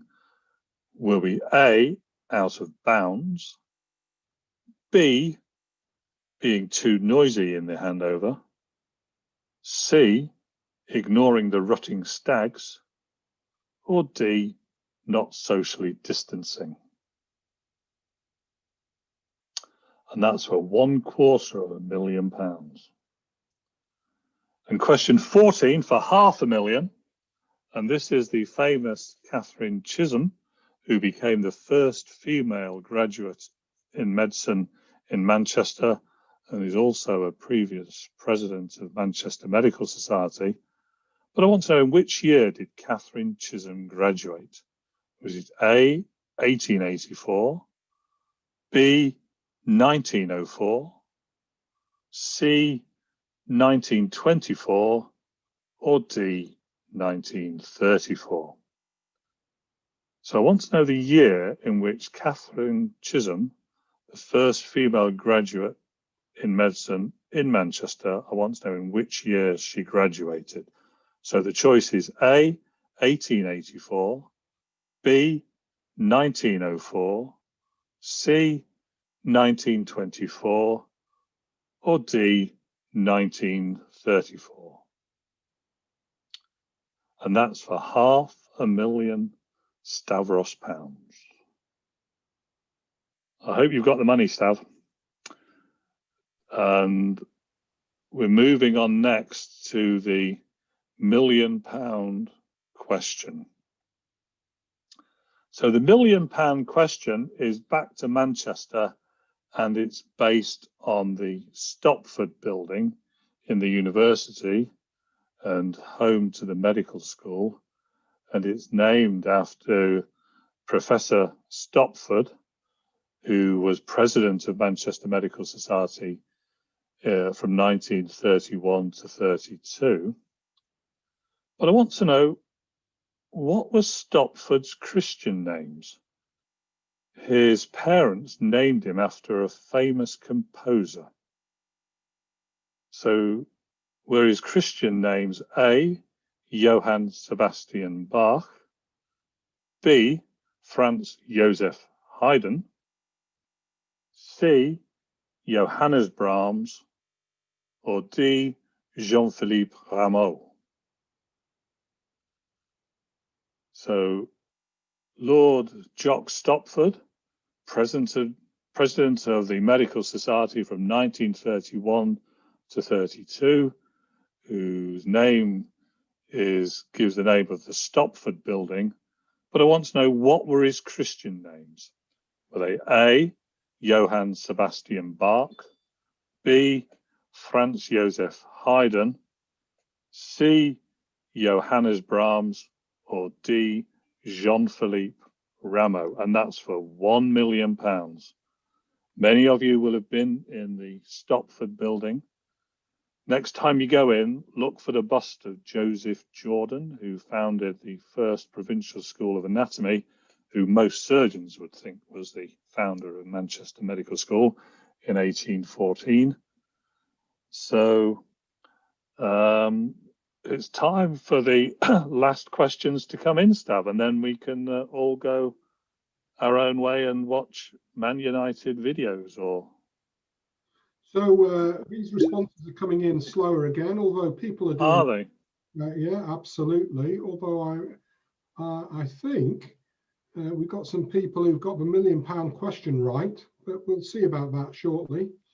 So where did you put the cash? Where did you leave the cash?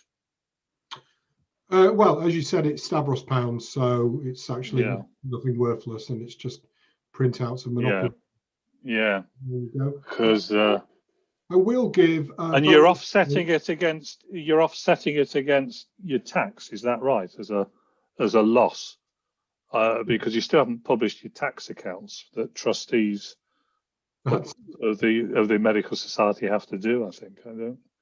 So we've got 2 more responses coming in. We've got 10 seconds for those to come in, please. Can you hum any tunes from these famous composers? I'm sure humming. If you could hum a bit of Brahms or Haydn, or well, I could do a bit of Bach. Maybe I could do no. Yeah, let's have a bit of Bach. Yeah. No. And on that note, we will end the quiz. No more responses, please. Thank you all very much. Okay, well, that's the last question, and I think that's the 57th question you've been invited to answer tonight. And we'll go through the answers. And the bicentenary of Peterloo was celebrated last year in 1819. It took place. 80% of you got that right. Well done, everybody. The sport, which takes place at the Waterloo Hotel in Blackpool, is, of course, that great northern game of Crown Green bowling. Less of you managed that, with only 48 of you getting that one right. And this is a true story. And everyone goes to Dunham Massey at this time of year to see the rutting stags. And I was so shocked to meet Shirley, and we were so engaged in the virtual handover that in the gap between the trees there, between our hands, are actually deers that were rutting. And the National Trust ranger was quite disturbed that one of the main things that people go to Dunham to see, the rutting stags, we were completely ignoring. But so be it. So the correct answer is ignoring rutting stags. I don't know whether other people thought we were misbehaving or. Well, I've got to say, most of the people thought that you were probably being too noisy. Oh well. Well, clearly not, because they were rutting away, and we'll see what's there at Dunham in the spring, I guess. And Catherine Chisholm was the first female graduate in medicine, former president of the society, graduated in 1904. And well done, 48% of you got that one right. Very good. And for £1 million Stavros pounds, don't expect them any day soon. So Stopford's parents obviously wanted him to be a musician rather than a famous anatomist and president of Manchester Medical Society, but he was christened Johann Sebastian Bach. So next time you're in the Stopford building, just ask who the building's named after to the person you meet. And that's very good. So 15 of you got that right. That was very impressive, I have to say. I probably would have got that wrong. So that concludes the quiz for this evening. I don't know what my next slide is, so it might or might not be the last word from Stav. So I'm not entirely sure. One last bonus point, if anybody can message on the Q&A where I currently am now. Where am I right now? Ooh. Well, you're in my study, Stav. As far as I can see, you're on this computer screen here. And actually, yeah, you're right. The virtual background, Janice, is the rover's return. Well done. But actually, I'm going to give the point to Abjit, who told me that I'm at home. So well done, Abjit. That's absolutely correct. Do you need an alibi for that, Stav? Just in case anyone's watching on YouTube and No. You know, because you have to be careful who you have your photo taken with. I did, as a tie break, measure the distance between Shirley's nose and my nose on the handover picture based on the length of my arm, and we were 245 centimeters apart, so we were adequately socially distancing. And some congratulations to Sarah Thornton, who got the million. Well done. That's very impressive. Yeah, she got them all right. And she's tweeted that, presumably. No, she's got it on the Q&A. Sarah, if you can just send me your sort code and bank account details, I'll transfer the money directly over to you. No problem at all. So, to be a bit more serious, we're actually going to, or I think I'm going to look at all the Google responses that have come in. I'm not sure what I've let myself in for, but I will tweet when I've done that. That's probably likely to be 24 to 48 hours, but we'll work out how to post the results. We'll probably identify the winning individual, the winning team. We'll identify surgery as the winning. We'll identify the winning section on the website and on the Facebook page. And if you're not a member of Manchester Medical Society, when you visit the Facebook page or the website, please do follow the links and join the Medical Society. We're hoping to expand the membership. Now we're online. You don't have to travel into Manchester at rush hour, polluting the city.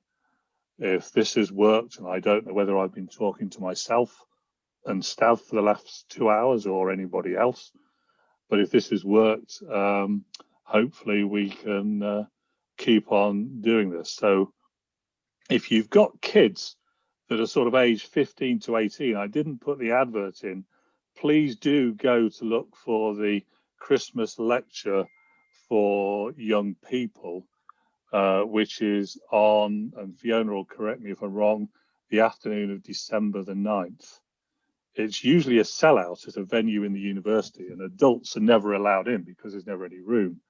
But it's going to be Professor Niels Peak and Dr. Lamisa San from Health Technology talking about artificial intelligence, whether it's hype, hope, or horror. And it looks to be a very exciting lecture. And anybody will be able to watch that because we're hoping to broadcast that live on YouTube. So do look at the Society website. I don't know what the next slide is, but it's a sort of a thank you to everyone who's helped me with the quiz. I didn't know Stav until we started doing this. I have discovered he's a Liverpool supporter. I was going to put a question in because I've been searching for the sign. I know where the sign that says Manchester 20, Liverpool 18 is on the M6. I haven't found the 2019 one yet, and hoping never to search a 2021. So we said, and that's the end of the quiz, that we're quite happy to hang on for a bit and tell you, I don't know whether Josanne wants to come back in, and if people want to put questions in the Q&A about Manchester Medical Society. One thing we've got to do is Catherine Holland deserves an extra point because she supports Liverpool. Well done, Catherine. That's great. And Sarah Duff feels that surgeons are clearly the winners. No recounts needed, so point taken off there. I've already made the slide of that. Yes. I don't know whether Sarah's tweeted that. If there's a tweeting competition with the section of anaesthesia, get in there, Sarah. And Tropsy is saying a big thank you to Caroline Parkin for mobilising the imaging team.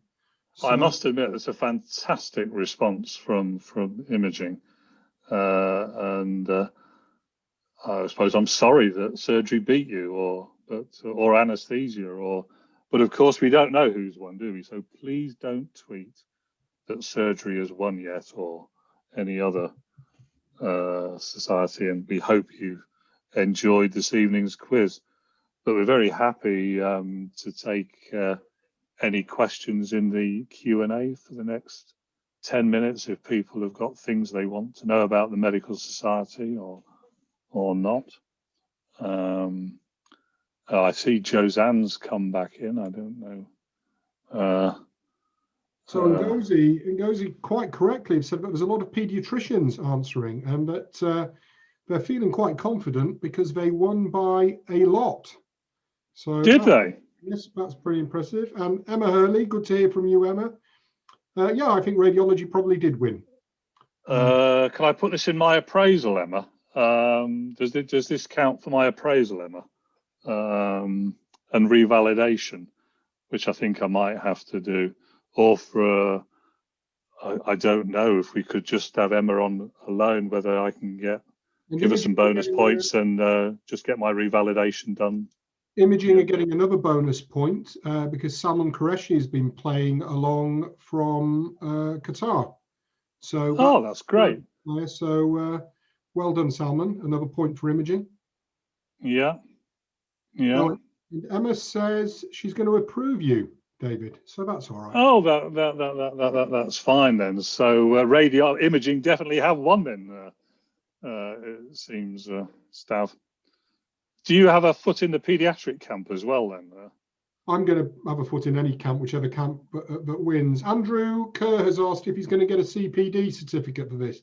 I don't know if you'll get a certificate, Andrew, but I'm certainly putting it down as CPD points for me. So what price did we agree for those, Stav? What was the going rate for the CPD certificates? Was it? Well, all you need to do for that, Andrew, is just reflect on how bad this has been, and then you can probably claim at least 1 point. It's the reflection that counts. Yeah. Gail Busby's lost some points because of the joke that gynecology rule because they deliver. No points for that, Gail. Gail, you should hang your head in shame for that. Oh, well, I don't think there's a. Am I wrong? There isn't a gynecology section. I've got loads of ideas for lots of other sections, like a Man United section. Perhaps a history of medicine in Manchester section. I was going to go and do a MSc in the history of surgery in Manchester, but COVID sort of scuppered that. But you never know. My wife wouldn't let me put my favourite question in because I bought the history of Manchester Medical Society, and someone actually presented a paper in 18 something on which live creatures a boy vomited. It was actually a scientific presentation where somebody was alleged to have vomited 3 live frogs, and that was accepted for presentation at the society. And I actually brought one of the frogs along. And I just wonder whether we should have more meetings like that.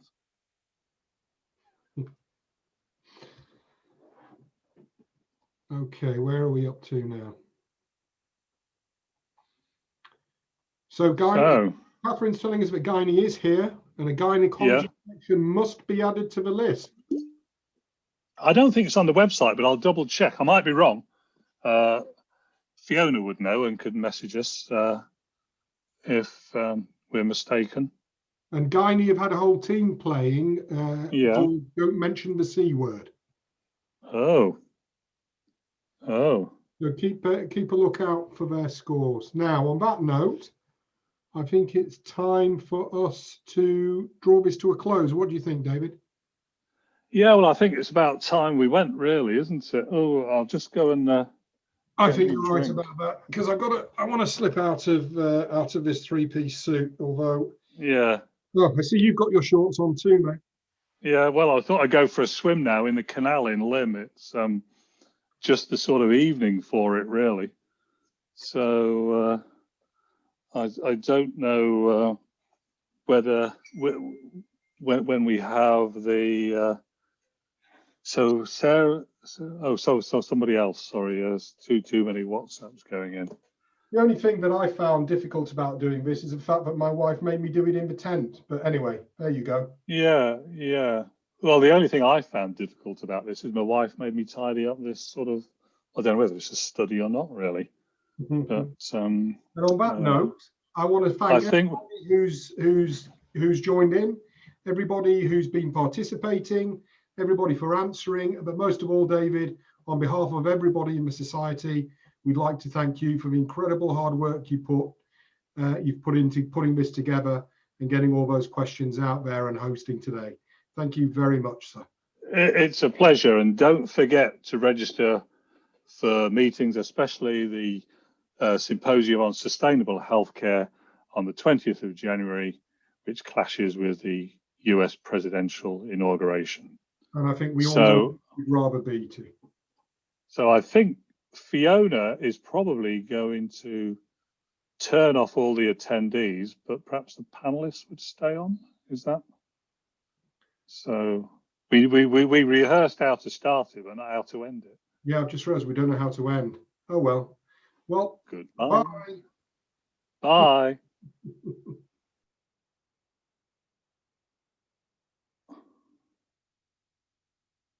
So Fiona's in charge now.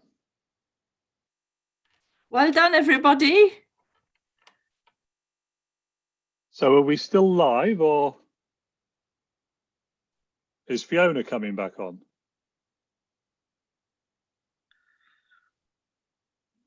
I don't know. Can you hear me, David? Yeah, absolutely. I can hear you. Stavros is muted. Yeah. I think we still have these guys.